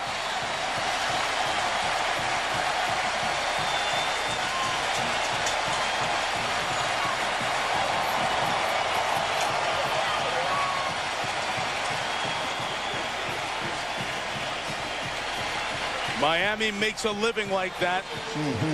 The average time of possession on their touchdown drives, 1:53, and they bettered it on that drive. Seavers true on the try. That possession, 1:42. Dorsey led plays that went 19, 13, and 9 yards and put them in position for this. The 30-yard strike, first touch of the night for the junior from Miami, Andre Johnson. Touchdown pass, 22 for Miami's all-time touchdown thrower. The reign of #1 is the defending champ, a little less in doubt as they take a 7-point lead. Goodyear Blimp Stars and Stripes providing the pictures tonight. Each year, the Goodyear Blimps visit over 100 communities and participate in dozens of telecasts at major sporting events. You need a phone coach down there for the Canes. That'd be a great, that's that commercial. Commercial. Can you hear me now? Good. Can you hear me now? And good. Ordering pizza or what? Oh, good is the bottom line to can you hear me now there, right? Dorsey outstanding on that drive. The Canes march down the field. And now Pittsburgh asked to respond again. Miami native Torrey Cox from the 1. Finding some space. And still going. Torrey Cox to the 39-yard line. 38 yards on the return. The kicker, Seavers, was in there early, and he got taken out of the play. Somebody threw a shoe in the process. Out comes Rod Rutherford, 6'3", 220 quarterback for the Panthers. Well, they did it in the first half. Pittsburgh gave up a touchdown early, hung in there, responded, went into halftime, tied at 14. Once again, character and moxie of this Pittsburgh team is going to be challenged after Miami just went right down the field and put up another touchdown early to start this half. Free play, offsides on the Canes. Rutherford keeping. They'll take the flag. It'll be 1st and 5 from the 45.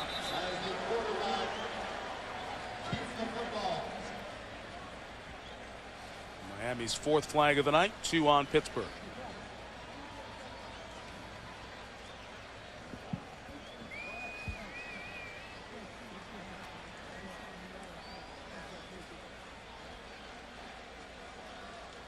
Rod Rutherford faced pressure coming into this season. There was a very highly recruited, one of the most touted prep quarterbacks in the nation, Tyler Palko out of Western Allegheny High School. Offside. Defense, 5-yard penalty, first down. That in Western PA, factory for great quarterbacks, terrific football, and Walt Harris is known as a great quarterback coach, and Palko is a huge coup. So he gets there, he's a freshman, he's learning the offense. Rod Rutherford's been there a couple of years, kind of backing up, playing in short yardage situation. The fans didn't have confidence in Rod Rutherford. Rod Rutherford didn't have enough confidence in Rod Rutherford. Struggled early in that Ohio game with 3 INTs, and people said, hey, let's get Palko in there, get the freshman in. Run Luke Polite, the fullback, who gets it out near midfield. That'll be just shy, I believe, of a first down. So anyway, Rutherford really heard it from the fans in the student session especially. So think about the pressure. Here you got a freshman hotshot behind you. You haven't proven a thing. Well, he took the team over in the huddle the second half of Texas A&M, and from that point forward, Rod Rutherford became the quarterback at Pittsburgh. Chad Reed, the center, who's been in this lineup for a long time, said, you know, last year when he was in the huddle, it didn't seem like it was his huddle. He seemed like he was coming in, it was somebody else's huddle. From that Texas A&M game on, this has been Rod Rutherford's team. Another fullback run, trying to pick up the first down, and across midfield, that should be it for Polite. And Reed said the thing that I think won over the team, because there was still some doubt whether the freshman was going to come on or whether Rutherford could take it. He said, you know, the whole stadium's booing him, the student section's on him. They're calling for the freshman. And he walked into the huddle and said, guys, this is my team. You know, we're gonna try to get this done, and I'm going to be the guy that's going to do it. And I think everybody all of a sudden looked around in that huddle and said, you know what? This is our guy. And they started to believe in him. And the more he's played, the more he's improved with more reps. Flag helped them pick up the first down from midfield. Rutherford, option pitch Myrie, look out. Slipped as he was trying to get back to the line of scrimmage. And that's some of the rain impact that we'll see. One more thing I want to follow through there. The patience of Walt Harris, the head football coach, also helped that situation. He never panicked. He never looked at Palko as the savior. He kept his faith in Rutherford. and that turned it around. Well, Rod Rutherford's a tough kid. He grew up on the north side, the housing project in Pittsburgh, Northview Heights. He saw people mugged and beaten and killed while he was waiting for a school bus. Wow. So to hear the student section booing and calling for Tyler Palko, that's nothing. I've seen much worse than this. Yeah. 2nd and 11, quarterback draw. Rutherford will make it 3rd and about 5 yards as he was tackled by Jamal Green. If you're just joining us, Cornelius Green, unrelated, is out for Miami. The senior backup defensive lineman injured his knee, out for the season. Same true with Kevin Beard, one of their starting receivers. So Miami's incurred a couple of serious injuries in the first half of this game. Walt Harris is one of the better quarterback coaches in the country, and you're right. How he's handled him has really helped him. Rain not muting the noise at the Orange Bowl. Rutherford stays in and throws. It's in the air. It's caught.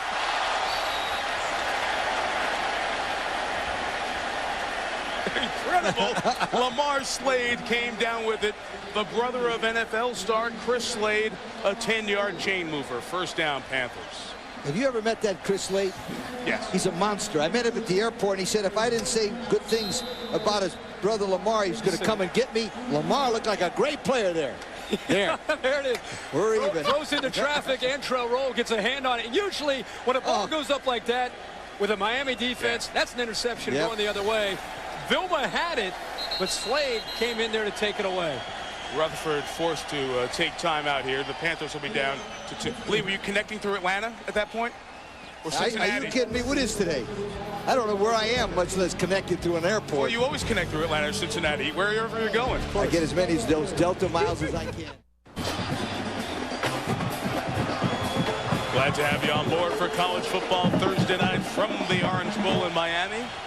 The top team in the nation, the Canes, leading 21-14. Pittsburgh driving, 1st and 10. For Miami 35. Rutherford runs behind Brian Anderson, the guard, and gets 4 yards to about the 31.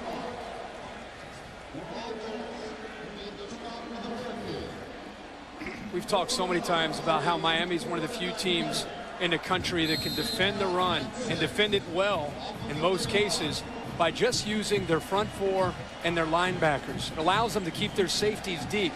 Almost every snap, you'll see 2 safeties deep on the hash.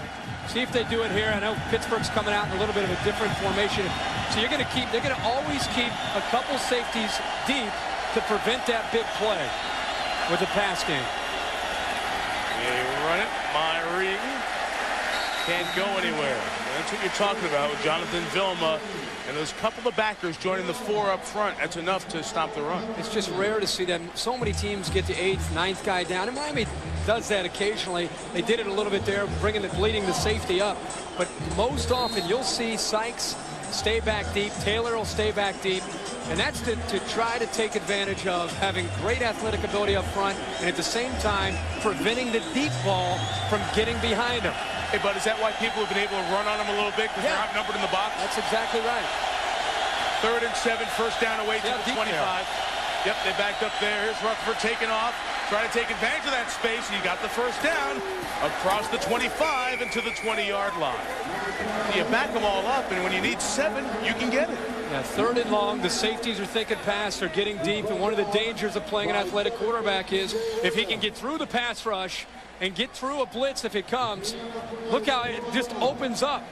It's like the Red Sea parting. The safeties come up late. By the time they get up to try to make a tackle, Rutherford's a good enough athlete to make a guy miss. Even with 4 sacks tonight, Rutherford has run for 49 yards. It tells you how good he's been in those good spots.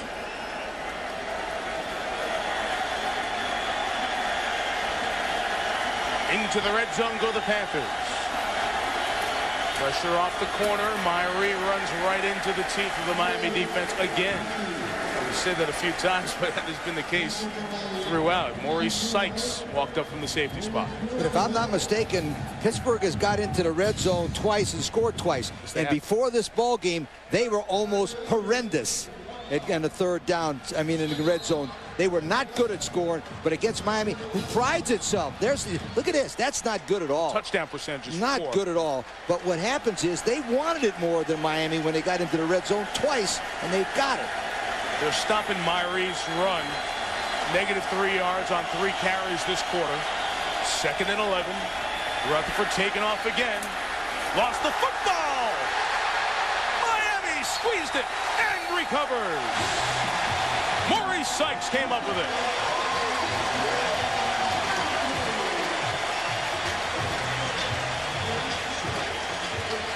The first Panther turnover of the night happens in a very tough spot.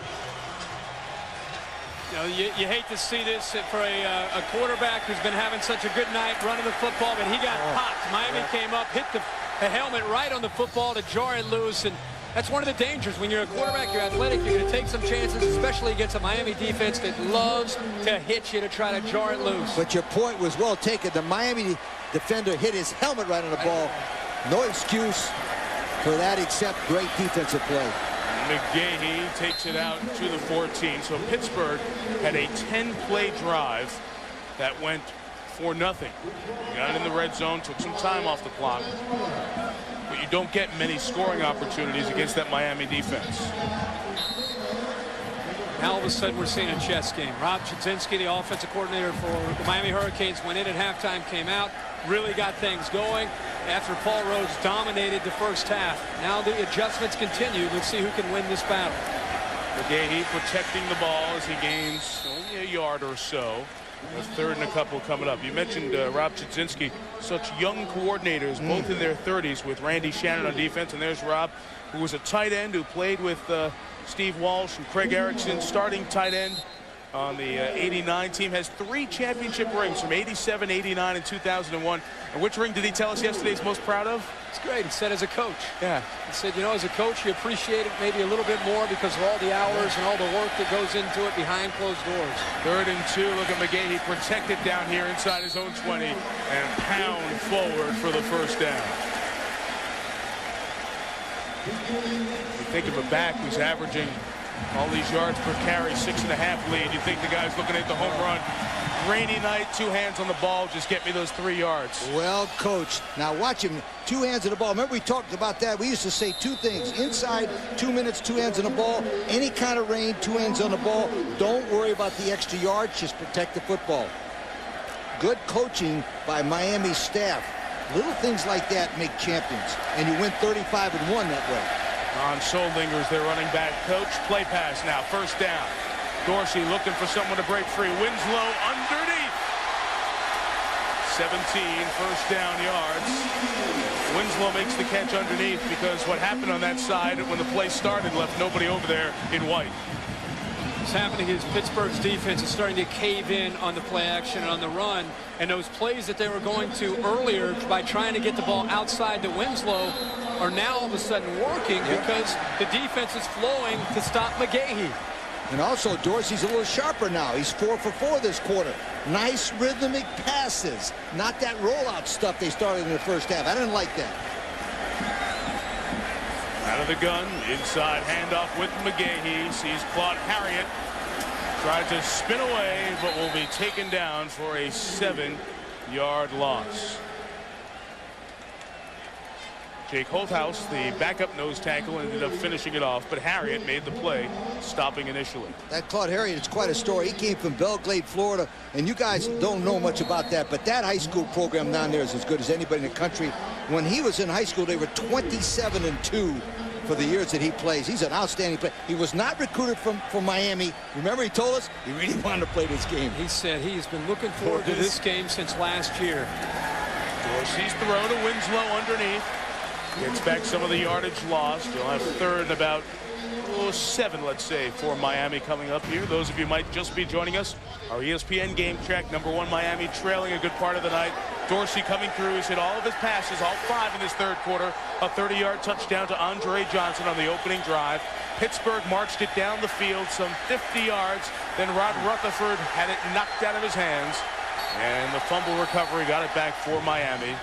That's what's happened here in the 3rd quarter. The game started with a punt return for Miami. Pittsburgh scored 2 touchdowns, taking advantage of Miami mistakes and a Willis McGahee 69-yard run. Third down. Andre Johnson dropped the football. And Miami forced to punt. Now there's a big difference between that drop and some of the drops that he had in the first half. That drop prevented Miami from converting on a third down to get a first down. Some of the drops they had earlier were on third and long, second and long. That time, Andre Johnson, I think, looking upfield a little bit too quick before he grabbed the football. Freddie Capshaw had one blocked earlier. Able to take this away and not his best kick. He's got a lot of good bounces tonight. Here's another one. 45-yard punt down to the 13. Long field for Pittsburgh. When we come back, the Panthers trail #1 Miami by 7. College football Thursday night presented by Circuit City. Walt Harris, the coach of the Panthers, turned 56 earlier this month. He has turned around a once proud program and righted it to where the Panther fans are back behind it. 9 straight wins, 5 conference wins in one season as well. He's gunning for his 3rd straight bowl, which would have been the 4th in 6 years at Pitt. Nice record for Walt Harris. Great offensive pedigree, as Kirk alluded to earlier. Brandon Myeree's first down run stretches it out to the yellow line and a first down at the 23. 6-footer out of Cincinnati, Alabama transfer. Myeree's, I'm telling you, this guy, and I think we all saw him in Alabama. Look at how hard he runs. You know, he uses the hand off the football very, very well, where he's almost like trying to pass the defender by as he cuts behind him. He's almost got 100 yards. He's up to 97 yards already here with a lot of football to be played. But this guy, nice combination of quickness and power. Myeree was the starting back when the season began, but then Raymond Kirkley got the job for a game. They turned to Marcus Furman, the sophomore, for a couple of games. Myeree, then back to Kirkley, and nobody won the job. They gave all 3 guys a great opportunity to win the job, and nobody did. Then Myeree grabbed this thing by the horns, and he's not giving it up, especially that 161 in Blacksburg. Told everyone who the back is for the Panthers. His first down carry will gain only a yard. Here's Dr. Jerry Punch.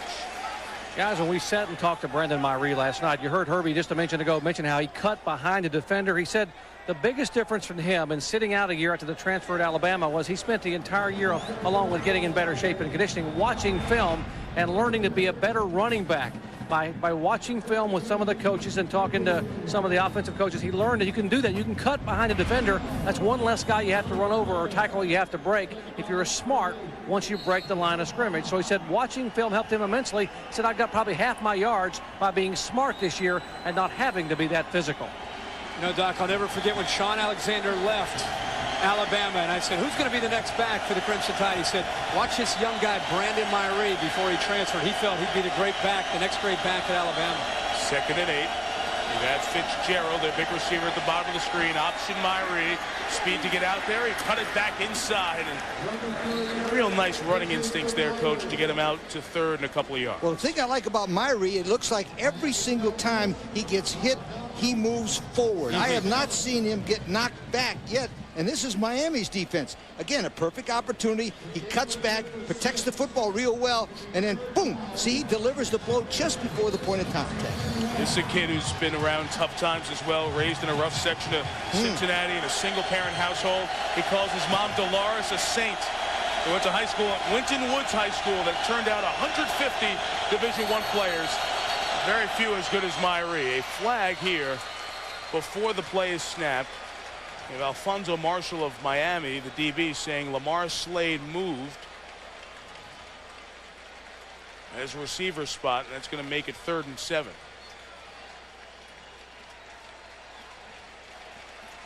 Prior to the snap, receivers on the offense, 5-yard penalty. Repeat third down. Touchdown in the first quarter. Having Myeree as part of this offense for Walt Harris is imperative because he loves balance. You know, we always talk about how sophisticated his passing scheme is and how it's evolved over the years. And of course, he's got to have a quarterback who makes good decisions. But having that back there to take the pressure off the quarterback in the passing game is crucial. I recommend Miami watch Rutherford how to run, wouldn't you? Yeah. From the 26, they need to get to the 34. Rutherford with time finds Fitzgerald. First down. Good grab by Larry Fitzgerald. Flag comes in late as well. Sailed in. That came from, I thought that came from the third row in the stands. First time they were able to get it to Fitzgerald since the first quarter. Well, looks like it's going to be on Miami after the play. A 5-yard mask. And Pittsburgh will have it near the 40.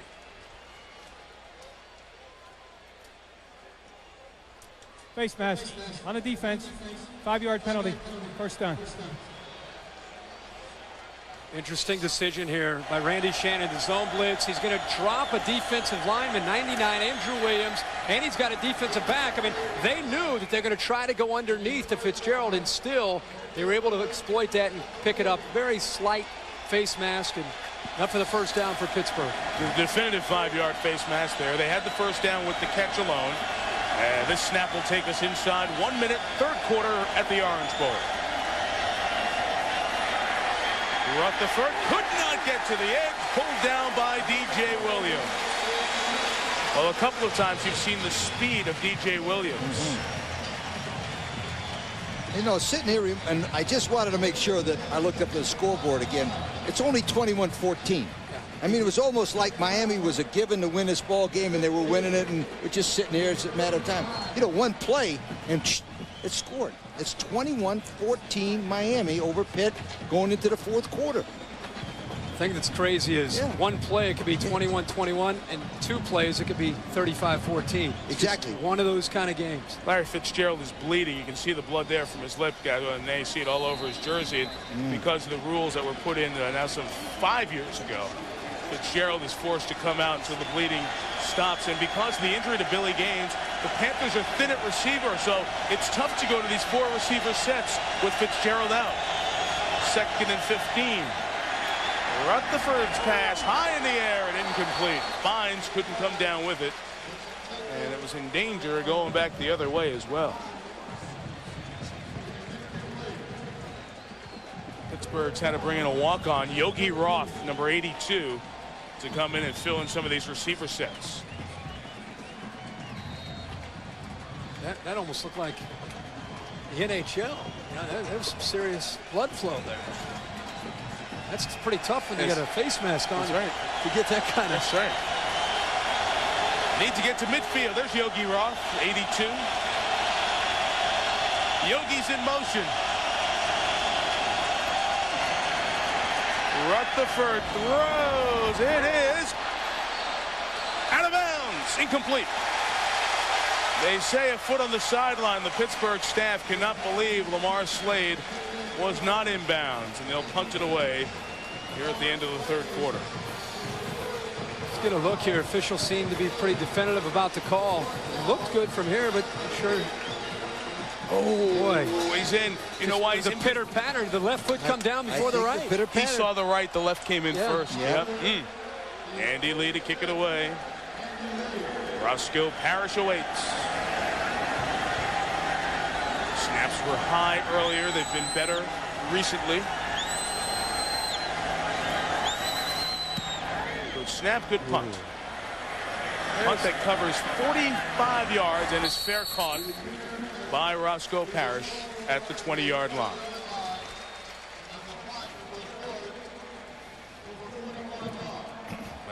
Larry Coker's team +7 with the ball here at the end of the quarter.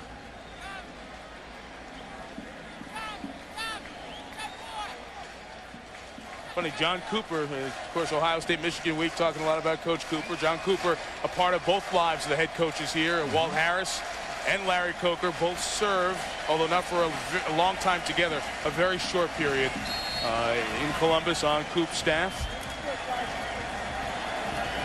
Walt Harris responsible for kind of revolutionizing the Ohio State passing game. Those great years. Remember Terry Glenn and Bobby Hoying, Eddie George. Final play of the quarter. Darcy looked long. It was covered. Nowhere to go except down. He is sacked by Brian Guzik, just a hard-nosed Western PA kid coming up with the play. The first sack by the Panthers, just the 8th sack of the Miami quarterback this season. Off we go to the fourth quarter, and it's a ball game. The lone score of the third. 30 yards, Dorsey to Andre Johnson. Final 15 minutes. The national champs lead by 7. Tirico, Lee Corso, Kirk Herbstreit, Dr. Jerry Punch, Chris Fowler, Trev Alberts, Mark May, our studio crew with us here tonight. First down throw for Dorsey. The first option's covered. This is ad-lib now, and thrown away as Roscoe Parrish is on the near side. And a marker down for roughing the passer. Dorsey got hit late. Brian Guzik just pushed him, but he pushed him too late. It was all about the timing of the push. It wasn't how physical Guzik came through. It was just that he made a mistake. It's a second long. It's an incomplete pass. Yep. And he tries to almost catch him, realizing that he probably pushed him a little bit late. It wasn't real physical. Dorsey pops up. He's loving it. You can't do it. It's almost, no. They should have a 5 and a 15-yard roughing the passer as well. That's a 5-yard. That's 5. Yeah. Want to make that rule change? Yeah, can we do it by next week? Add that to your book. Add that to the. Let's write it in the book, and we can send it into the American Football Coaches Association. Get that to Mo and get it to our guy for next preseason. Look at Miami, 158-2. Extraordinary. Just the loss to West Virginia in '97, and the hurricane-moved game against East Carolina that was played in Raleigh. Deep ball, Andre Johnson in stride to the 30. 39 first down yards.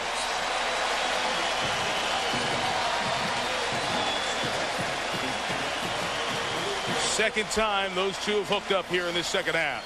The ball's perfectly thrown, but the defensive back, Spencer's got to turn and find it, but the ball could not be any better thrown than the way he put it right there. The only guy that throws a ball better than that might have been Rex Grossman. He throws every pass like that, but that was an absolute perfect pass from Dorsey to Johnson. They finally get Johnson in the game. Got him downfield. Johnson, the lone receiver, 2 tight ends. McGahee probes forward for 5. Here's Jerry Punch with another Miami quarterback legend.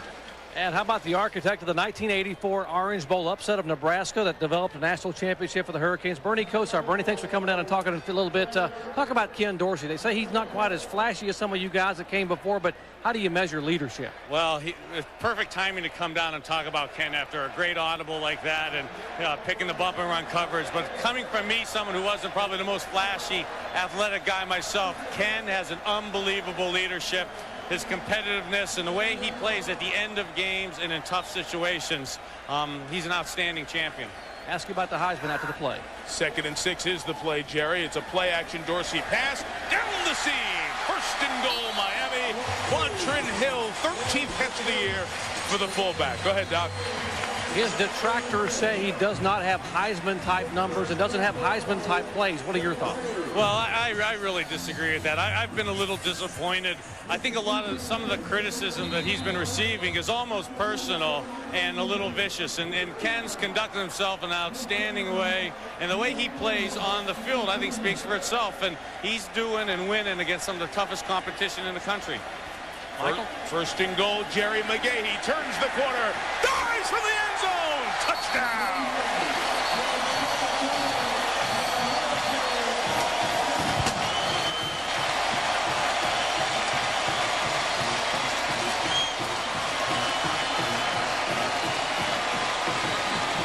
There is the 1-1-2 punch. 1-1 is Dorsey, 2 is McGahee.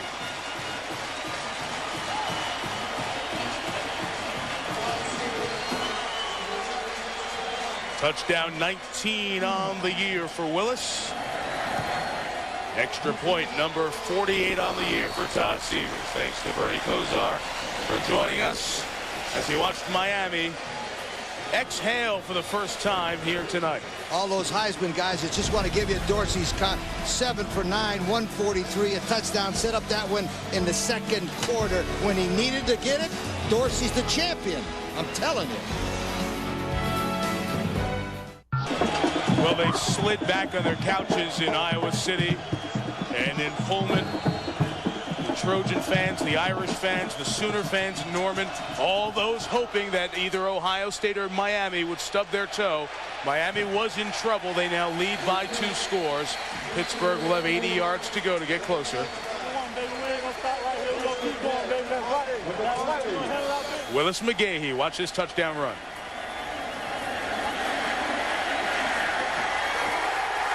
Gives you an idea about the athletic ability. It's, again, the rare combination, power and speed and athletic ability.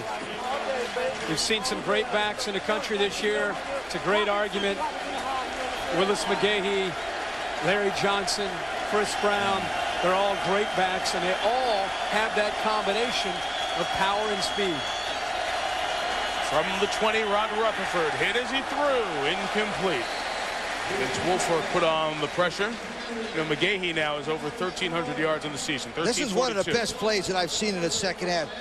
Quadrin Hill, number 23, comes out of the backfield. Now, you got to give Rob Jasinski really good grades for pulling this play. This is the first time I've seen this play tonight. He pulled it at the right time. He set up McKay's run. Wonderful call by Jasinski, and a great play by Hill. And Dorsey makes McGahee look good. It's all part of this offense. When it comes to the passing game, it's not just defending receivers. You got to defend the backs out of the backfield, the tight end. They hit you in so many different ways. And, you know, we continue to talk about Dorsey and what he does, McGahee and what he does. But it's the distribution, I think, of what Ken Dorsey does in the passing game the last 3 years. Remember the last couple of years, and to deal with Clinton Portis catching him out of the backfield. Najee Davenport, the fullback. How many times did he slide out? That play he made famous in Miami. That was a 4-yard pass completion to Chris Wilson that, for the life of me, I can't tell you why it wasn't pass interference. Roger McIntosh was riding him like a 2-year-old on a dad's shoulders. 3rd and 6. They need to get to the 30. Rutherford's going to run for it. Made a nice move on Jonathan Vilma. He's going to be very close to the first down. The spot looks like it will give it to him. Just had to touch the 30 or our yellow line, and he's over it for a first down. Good effort. Great individual effort. He's been doing that most of this game. When things have broken down, he's been able to take those linebackers on one-on-one, whether he's lowering his shoulder or trying to find a little bit of room to pick up first downs. If Miami continues to win, the team that they play in the Fiesta Bowl better have a quarterback that can scramble, or they won't make many yards. This guy is good as Rutherford. From the 30, deep drop Rutherford. Looking long ball. Oh, and that broke wide open. Bynes, and he had to wait for it, and it got knocked out of his hands. Incomplete. Incomplete pass. Bynes is shaken up. Rutherford couldn't get enough on the ball. Bynes was waiting for it almost like a fair catch. And he got knocked down by Maurice Sykes.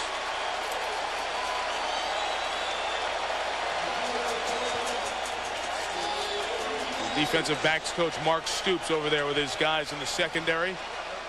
Just as happy with the play as he is disappointed that Bynes got so free. You know, the ball is underthrown, and man, what a hit by Sykes, but I don't think Rutherford realized that Bynes was going to break free like that.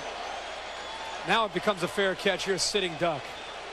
Sykes recovered nicely. Watch this big hit.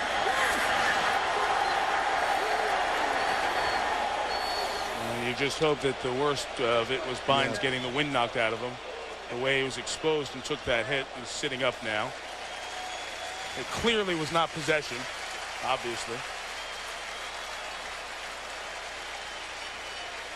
Well, they lost Fitzgerald with the bloodied nose earlier, and now a very sore Roosevelt Bynes works his way over. Orange Bowl standing ovation.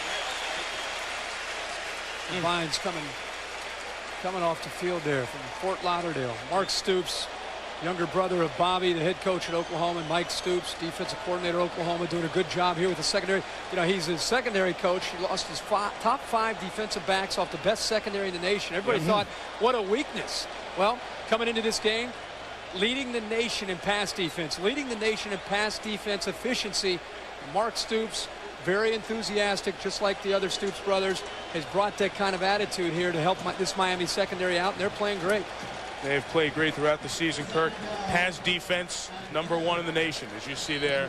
And there are the numbers they've allowed Rod Rutherford tonight. Just a great guy as well. Real pleasure to be around, and that's you know, what a family tree of coaches they're developing here. And You know, we talk about Bob and Mike all the time, but that guy, he's the young one not too far behind, he's right? the youngest, and he's moving up the ladder, and you got to believe as Mike gets an opportunity, I'm sure Mark will probably be involved as a coordinator very soon down the road. 2nd and 10, we have movement. Was it the offensive lineman Matt Morgan or the Miami defender? It was Morgan, and Pittsburgh will be 5 farther back. Prior to the stop, false start on the offense. 5-yard penalty. Repeat, 2nd down. ESPN2 College Football Saturday. Ralph Friedgen's Maryland team will take on a Virginia Cavalier team that's improved every week this year. Then Eli Manning and Ole Miss will take on LSU. 2 teams trying to stop the bleeding. College Football Saturday. Doubleheader on ESPN2 at 8:30 Eastern Time. The Wild West, as Chris Fowler put it. That's correct with what's happened there this year in the SEC. Empty backfield. Rutherford needs 15. Trying to elude the rush of William Joseph. Just threw it away out of the pocket. You can do that. If this half, guys, Rutherford is 3 of 8 compared to Ken Dorsey's 7 of 9. You guys said when we started the second half, the quarterback that gets hot will be the team that changes what happens in this game. And it's Rutherford not getting hot, and it's Miami's defense staying hot as well. It's also adjustments. Everybody tries to make adjustments at halftime, but watching Miami on both sides of the ball in the second half, that's why they're the #1 team in the country. What you've seen here in the second half from Dorsey, McGahee on offense, and Jonathan Vilma and company on defense. I want to get this note in before I forget. Rob Chazinski and Randy Shannon. Yeah. I'll give you a little trivia. Yeah. I think they're the only 2 former players that serve as coordinators on their schools right now in the nation. I don't think we couldn't find. I had Chris Felica and all the guys at research looking up. Then it didn't happen if Felix couldn't find it. We couldn't find, in the entire nation, we could not find 2 former players in a highly ranked program, both coordinators like those 2 men that played there. That's a great stat. It is a good stat. It tells you about the legacy and these guys understanding what it takes to win here. It's very different at Miami than trying to win at some of these other programs. You know, trying to win at Tennessee or trying to win it at Nebraska or Florida State. It's a different feel here at Miami. Well, let's be honest. This is a pro city. Yep. With pro teams in all 4 major sports. And the Orange Bowl is, I love this place because of its history. And you can look at places and say the Flutie play happened there 18 years ago. Namath ran out of that tunnel. Winslow was dragged off that. You know, you've seen everything here, okay? But this isn't a modern stadium. This stadium's in terrible shape, to be very candid. So you don't have a stadium to draw people to like you have at Tennessee or Michigan or Ohio State. Fitzgerald back in the game. Rutherford throws to him, complete for a first down at the 41-yard line. So bloodied with the nose, Fitzgerald comes back in and gains 16. You know what, though? I think that's part of the hunger that they maintain. That's the edge that Miami has. They don't have the brand new facilities and the leather couches and the big screen TVs. These guys are just here to play football. They are here on a mission, and when they're young, they learn early that you're here to win national championships. And it's not about having the greatest facilities and having, it's a team, and that's why they've won 31 straight. They're able to maintain that hunger and that attitude that few teams can maintain. From the 41, they fake it in the belly. Rutherford loaded up long for Fitzgerald. Couldn't make the play in the air that time with Sean Taylor. Step for step. That's the free safety back there who had a punt return in the first quarter.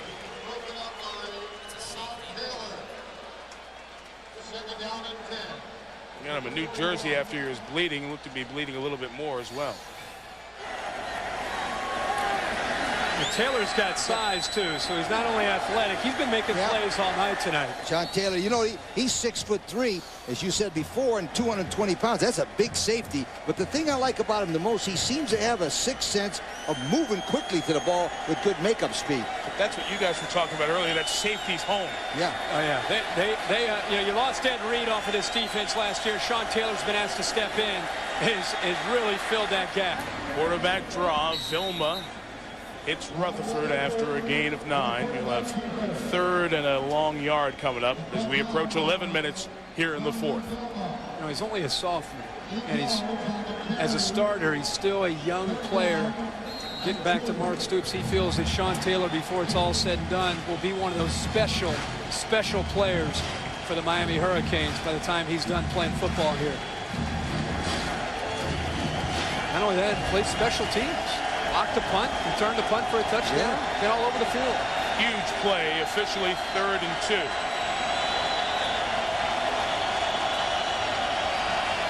Cantrell roll comes in off the corner. They kind of throw that fade end zone route for Fitzgerald, and it's intercepted by Marshall. Oh, wait a minute, is it incomplete? Hang on a second, it's incomplete.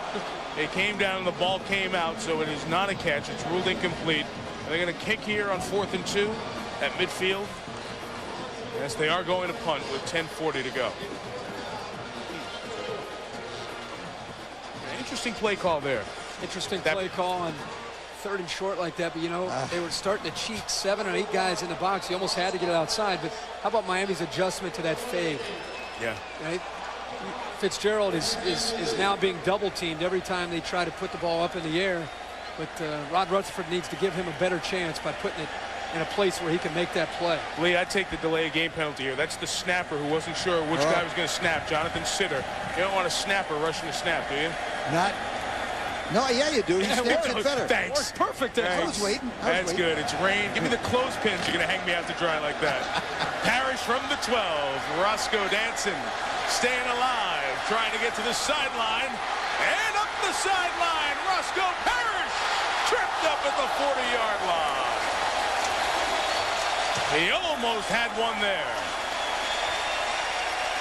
The punt was 39. The return was 40. And the net of -1 doesn't help the good snap from Sitter.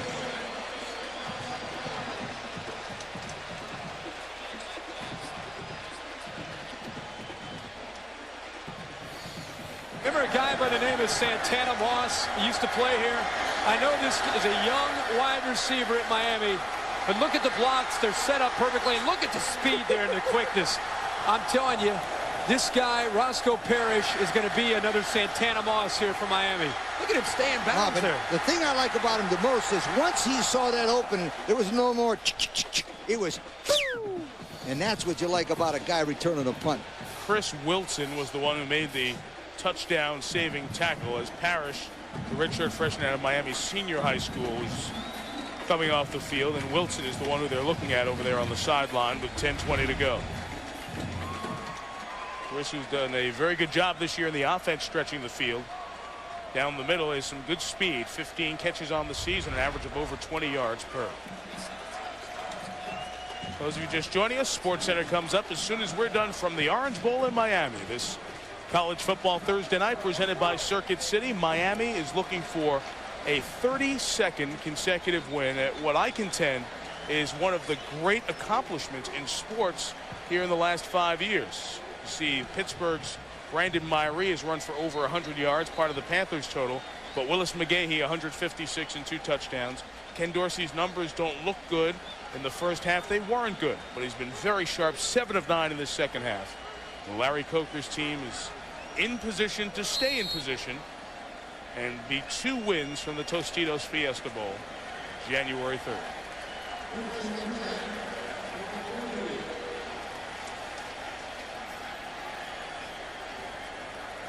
Ethnic Sands in motion, has the ball, double reverse, Johnson. Here comes Andre Johnson on the move. Panthers are there and waiting for him and bring Johnson down for a loss of 2. You were with us earlier, Kevin Beard, starting flanker, injured his knee, out for the season for Miami. We love Kenny tonight, having fun talking about Heisman numbers, and I just want you to check out right here. This is where it's all about. When you're a quarterback, you get a chance to blow somebody up, and here he comes. Here we come. Here we Yeah, look at that. Here we come. There it is. He leg whipped him. That should have been a penalty. Leg whipping him. Had to call him out for Brett Romberg. Is his roommate, the center. He's going to love that block. Penalty marker down. No, sorry, timeout. Not a penalty marker. Panther timeout. We step out as well. Miami by 14.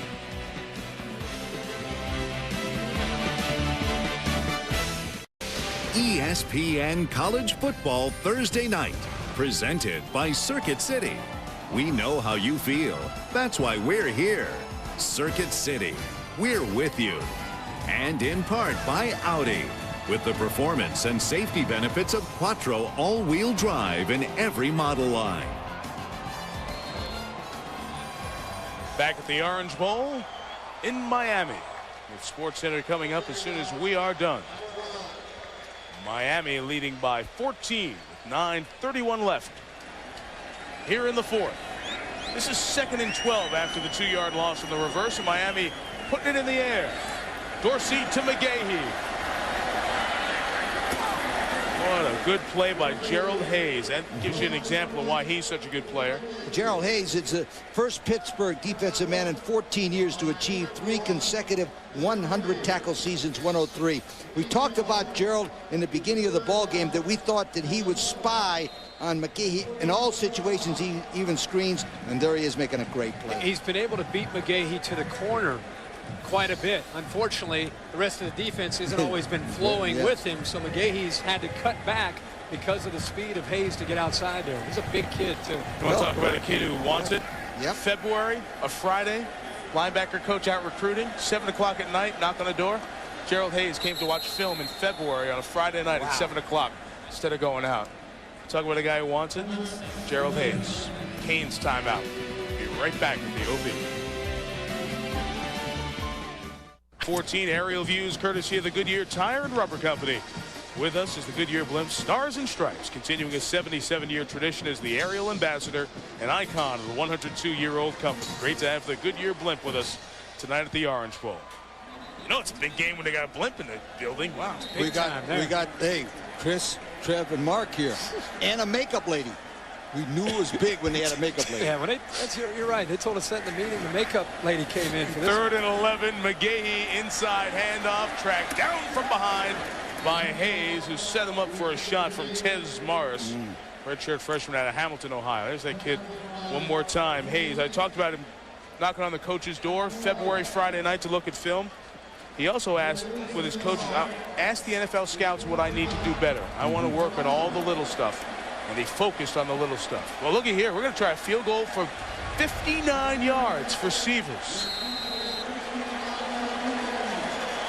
Miami brings someone on the field to try to return it. It'll be just a pooch punt. Oh, that's a good. It's, you know, almost Not like good. the rugby punts that we've been seeing the last couple of weeks. It'll be out of bounds at the 27, so that really did no good. No. I'd practice that a little longer if I was Miami. It did not look. So they got a few things they can work on. Absolutely. Work on the pooch kid. Now, before we can leave Gerald Hayes, Mel Kiper Jr., ESPN's guru, draft guru, the best middle linebacker in college football, ranked number 11 among senior pro prospects in the nation. 11? Guy, right, number 11. Oh, good. I talked Mel Kiper. Talked to some NFL personnel who just happened to be in, not only for the game, but just studying some tape with the Miami coaches. And they're well aware. I brought up Gerald Hayes, and their eyes lit up. People are well aware of him and what he can do at the next level. Must-score drive for the Panthers. Can they hit a big one? And Rutherford got out of there and threw it. It's caught for just a yard by Lamar Slade, who got thrown down by Roll after the whistle, and they'll bang him 15 because it happened after the whistle.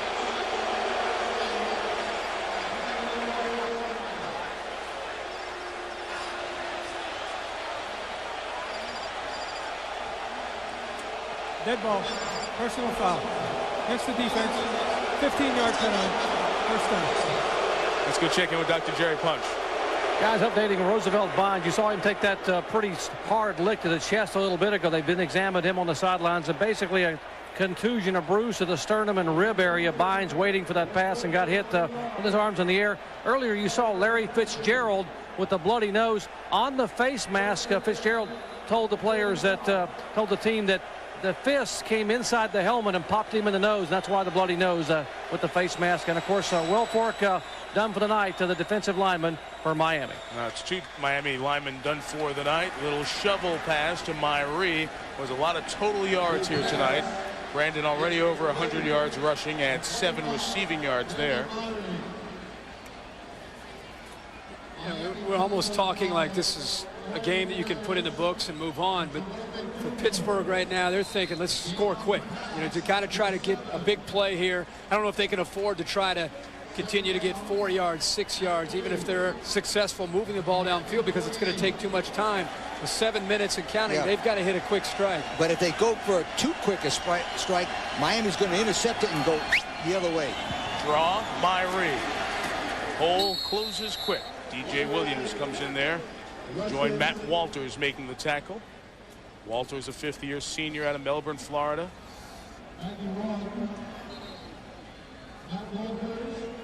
DJ Williams, the former high school player of the year as a running back. De La Salle, Concord, California. Have they lost yet? They're still rolling along, I guess, huh? One of the best. When was the last time they lost? I'm sure DJ well Williams was games. Middle school? Probably. They just keep going. Other thing is they play games all over the country. In Hawaii. They go to Hawaii. Yes, they go all over. Did your high school play in Hawaii League? We played it right here in this stadium. You played high school football Absolutely. here? I played high school football, and I told Kirk before, and you guys were laughing, we played on Saturday nights because the University of Miami wasn't good enough to play on Saturday nights. They played on Friday nights. So this is your old hood. You used to hang there. This is my hood right here. This is in the where it neighborhood. all started, my friend. This is where the Sunshine This is it right here. That's where it started. Everywhere we go, he's got some hook from the 45. Rutherford. Good coverage, but a nice on-time throw to Lamar Slade. Picked up 6 to the 39. Getting a little pushy behind the play now and at each tackle point. And the Panthers have to put a little hop in their step. Down 14. Doc? Guys, coaches on the Pittsburgh sideline reminding the Panther players, remember what happened at Blacksburg, Virginia? We were down by 2 touchdowns late to the third-ranked Hokies, and we came back. Remember, guys, a late surge, number 1 led it, and Rod Rutherford was hitting him all over the field. Down by 14 points late. They pulled off the win over Virginia Tech. Trying to do it again here in the Big East and win a share of the conference title. Good opening, Myrie up the middle. Myrie and Williams are going to be seeing each other in their sleep tonight. How many collisions have they had? First down at the 28. Well, that was a nice call by Walt Harris and the offensive staff. What they did is they put 3 receivers one side, 1 receiver the other. Everybody and the linebackers from Miami split out. Vilma was the only guy in the middle, and they just option run him. Boy, that was a nice call by Walt Harris. They've been doing that a lot tonight where they spread out the Miami defense with their formations, and it leaves them with the numbers that they want inside to run the football. Hey, guys, Pitt's got to get moving here. Yeah, 5.5 left. They got to have a little bit more urgency in and out of the huddle. Yep. Flag comes in. They only have 1 timeout left, so if they do kick it off to Miami, then the Canes will have to pick up 1 or 2 first downs. That's if Pitt scores here. Prior to the snap, call starts on the offense. 5-yard penalty. Repeat first down. Talk about a Pittsburgh program being turned around. It's all around the athletic department. Steve Peterson, their athletic director, came from Nebraska. They now have the Peterson Event Center. It's not named after Steve, the new AD. He's been there now for almost 5 years, but it's the new basketball building. Pittsburgh's preseason number 4 in the ESPN USA Today coaches poll. Brandon Knight, Revan's brother, a great point guard to lead them. Exciting times in Western PA. Rutherford flushed again. Threw it on the run. This one is caught. A tremendous hit again by Sean Taylor, but Lamar Slade hung on. Man, is he a hit. Just goes to show you again, we've said it over and over tonight. Protection breaks down. You've got a quarterback who's got some mobility, who can buy a little bit of time. Downfield, he sees Slade the whole time, and nobody was on it. Taylor came over to blow him up, but he sat right down in that void and made the catch, and it was a good job for the quarterback running for his life to find him. You know who he looked like? He looked like Michael Vick that time. Remember how he used to roll out to the right with that left hand and go... Got to have that speed to get out of that trouble, though. Yep. From the 15, Rutherford. Underneath Yogi Roth. The walk-on takes it down to the 3. 12 yards. That is Yogi's first catch of the season. Hey, boo-boo. Clock stopping, of course, with every first down. All of a sudden, they get inside his 5-yard line. We know what they like to do, but let's see if they try to spread them out and run the football. Well, remember, they put our man Fitzgerald one way, and they hit Bynes on the post. And here he is down at the bottom now. Let's see. And they continue to go with Al Marshall. They had to take a timeout. It will be Pittsburgh's last. Can't afford a mistake down here. Must-score situation. Be right back. 64,897 the attendance tonight here at the legendary Orange Bowl, site of 5 Super Bowls and a baker's dozen national championship deciding games. Pittsburgh trying to climb back in here. A Panther win tonight. They would share the Big East title no matter what. They've marched down the field and try to get within 1 touchdown on the next 3 tries. Rutherford follows the fullback. Polite walks into the end zone. Touchdown. Good drive, guys. Outstanding drive for this team. They will not go away. This is an outstanding call. We're all talking about what are they going to go with. Are they going to try to throw the football? They're going to go with the option here, and he's just going to follow Polite right through the hole. Polite's untouched, so if your leading blocker's untouched, you're going to walk in as a quarterback. That was just like the old Ohio State ISO play, except the quarterback just was a tailback. Boom. Nice play. David Abdul, the freshman, true freshman, has really solidified the kicking game for the Panthers. Pounds through the extra point. You got that over the net, too. This kid's got a strong leg as well.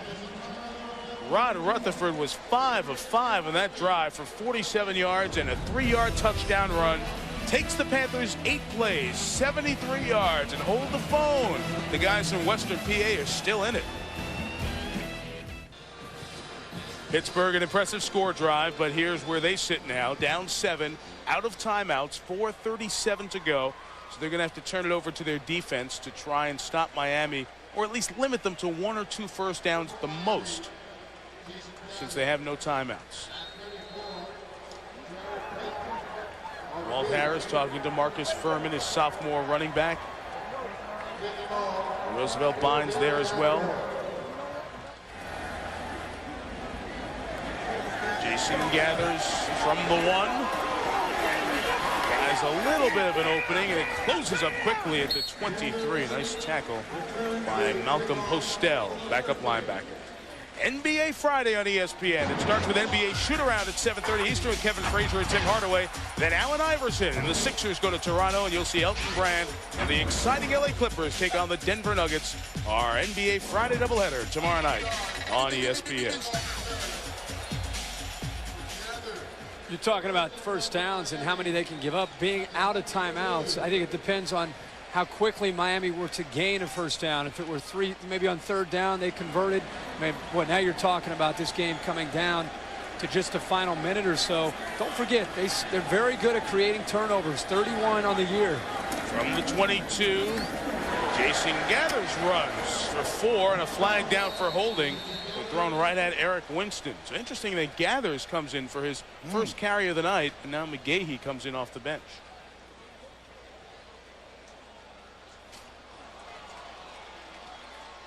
It's going to be 1st and 20.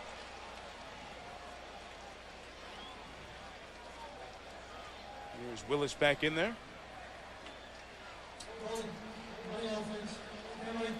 Spot of the foul. Repeat first down.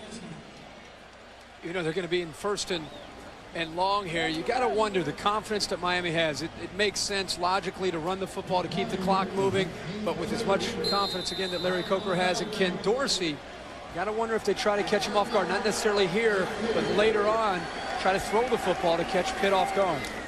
1st and 20, McGahee. Boy, Pittsburgh's defense still hitting out there at the 18-yard line.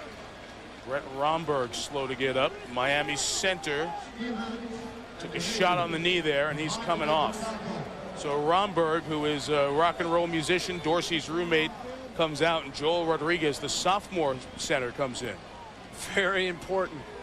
New center, quarterback, the center quarterback exchange, something to watch. Lee, anytime we see an injury, you always talk about how important it is to get a few snaps, but in this case, you can't do that. What I used to tell the quarterback is on new center, make sure you get the football first with a new center.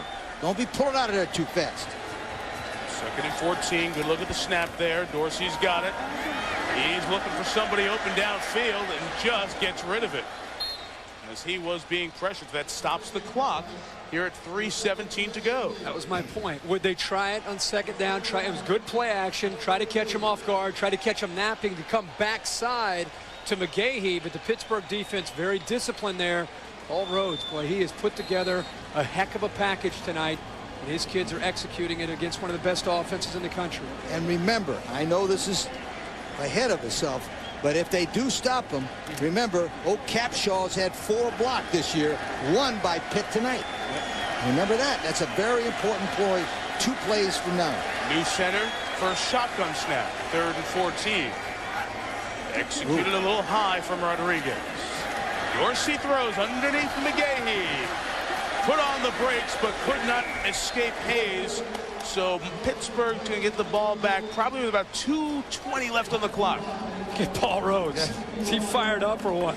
Okay, the interesting point was that Miami has played pretty error-free tonight, but 1 holding penalty has got them a chance to lose this football game. That 1 holding penalty when they needed a first down, put them way back. That could be the difference in this game. At least send it into overtime. Capshaw to punt. Robinson awaits. They've got 10 lined up to come at Freddie Capshaw. Taking all their sweet time. Milk every second of that clock. And Mike, once they put a real constricted formation like this, it's better to return against it. Good hang time. There's nobody within 20 yards of him. From the 28, take it straight up the field as Robinson tries to get the corner on Miami. You don't do that. Ball came out, but he was down first at the 32-yard line. A marker is down over at midfield.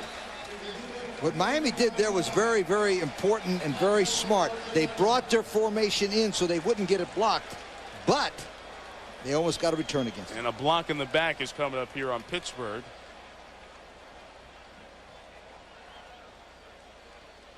If my lip reading skills are still functioning properly. Remember, SportsCenter, as soon as we're done, we'll hear from Chris and Mark and Trev as well. There's Bynes, who took the shot earlier, coming off slowly. Mostly under his own power, fortunately.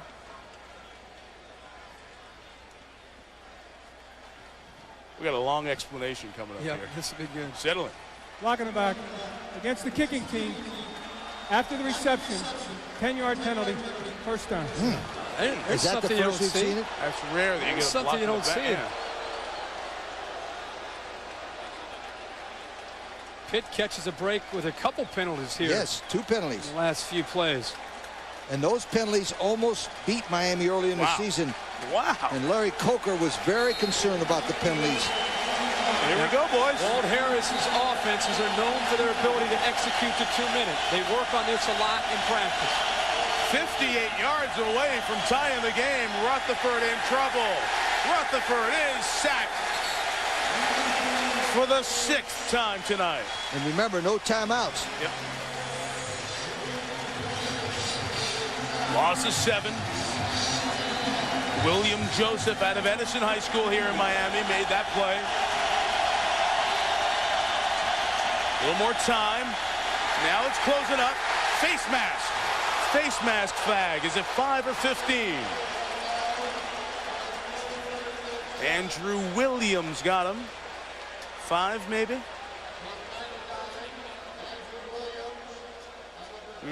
Yep. Well, the pressure, it's also great coverage with the pressure up front. Andrew Williams comes in, inadvertently again, holds on to the face mask. On the defense, 5-yard penalty. Yes. Speed second down. The last 2 plays, Miami's, their front 4, pinning their ears back, just coming after Rutherford. And good coverage downfield by the 7 in coverage by Miami. Remember, in their 4 receiver set, their 3rd and 4th receivers are not here. Bynes is hurt. Billy Gaines back in Pittsburgh with a foot injury. Rutherford to Yogi Roth, the walk-on. Couldn't grab it. Incomplete. And that would have been Bynes or Gaines there. Well, it's obvious right now, Kirk and I bet you were thinking the same thing.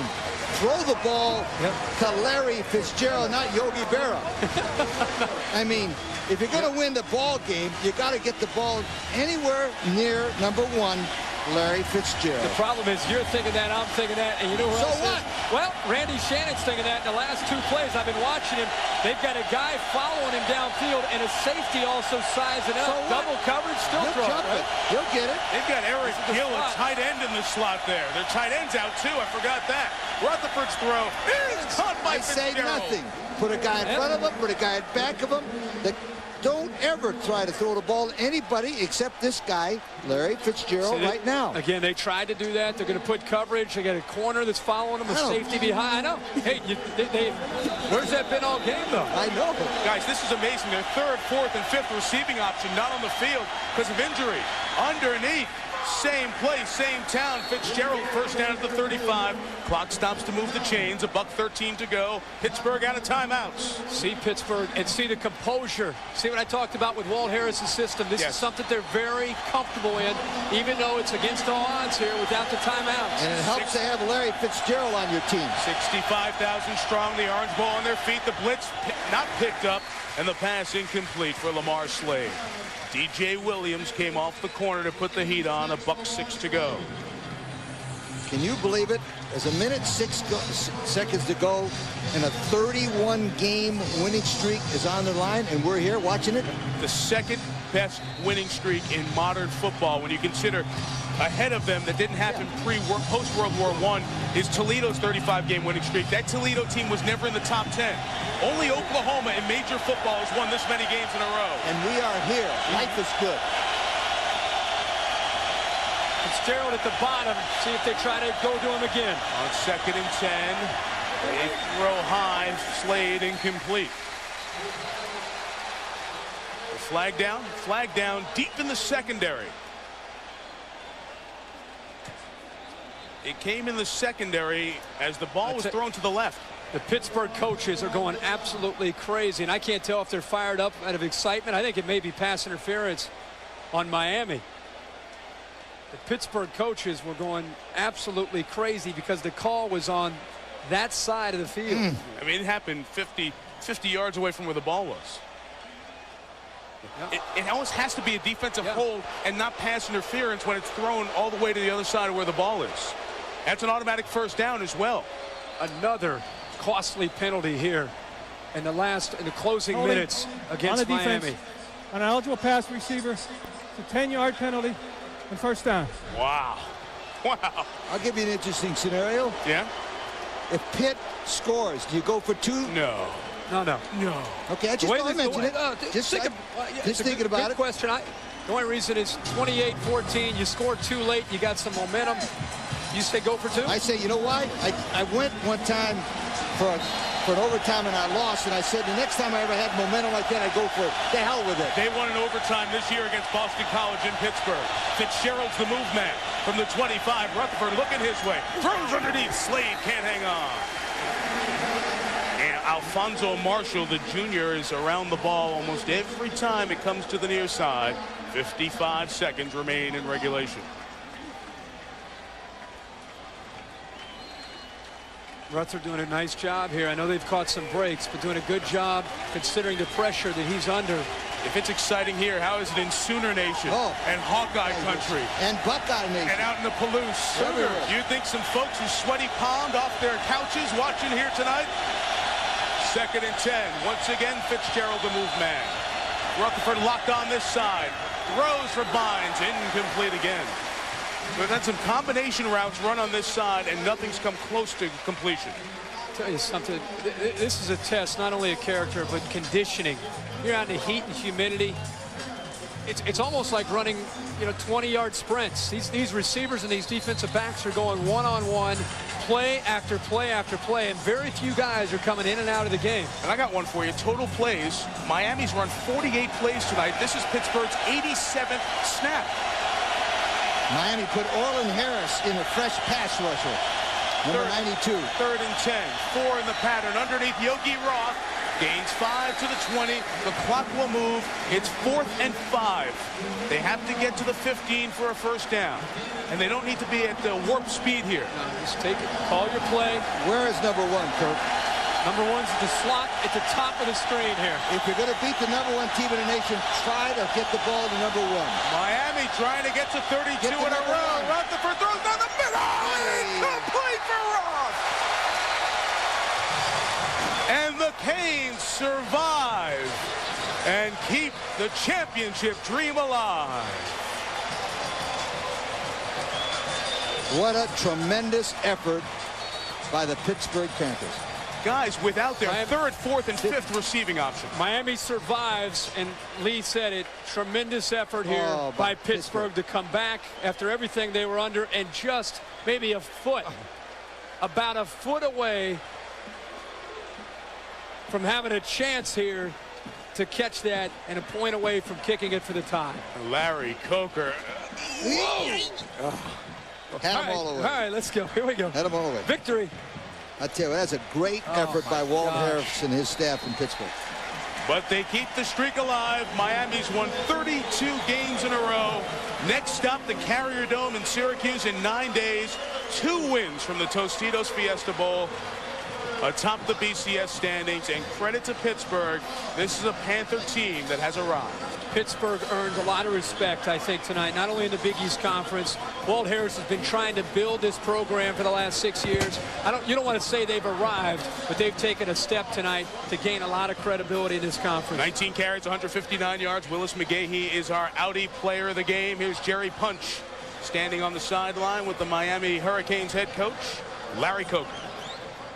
Coach, has your heart started beating yet? I mean, what a finish. Well, I tell you, it was a great football game and a great effort by our team, and just a phenomenal effort by Pittsburgh. Obviously, it went down to the final play, but that's what we expected. We expected a tough fourth-quarter football game.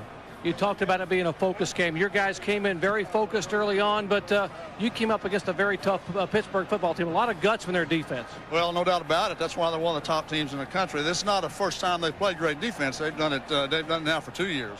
Second half, you guys came out and took care of business. Went right down the field, 6 plays, put 7 on the board. What was the halftime like? Well, halftime was, again, we just hadn't made plays. Defensively, we played pretty well, but offensively, we hadn't made plays.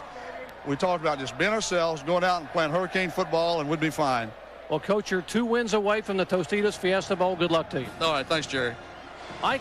Larry Coker's 22-0. His quarterback, Ken Dorsey's 36-1. Willis McGahee helped his Heisman hopes. Pittsburgh put itself on the map tonight. Our final score, Miami 28, Pittsburgh 21. Plenty more coverage coming up on SportsCenter next with Dr. Jerry Punch, Lee Corso, Kirk Herbstreit, Chris Fowler, Mark May, Trev Alberts, Mike Tirico. Thanks for watching this presentation of ESPN, the worldwide leader in sports. For more, log on to ESPN.com. And don't touch the remote. Here comes SportsCenter.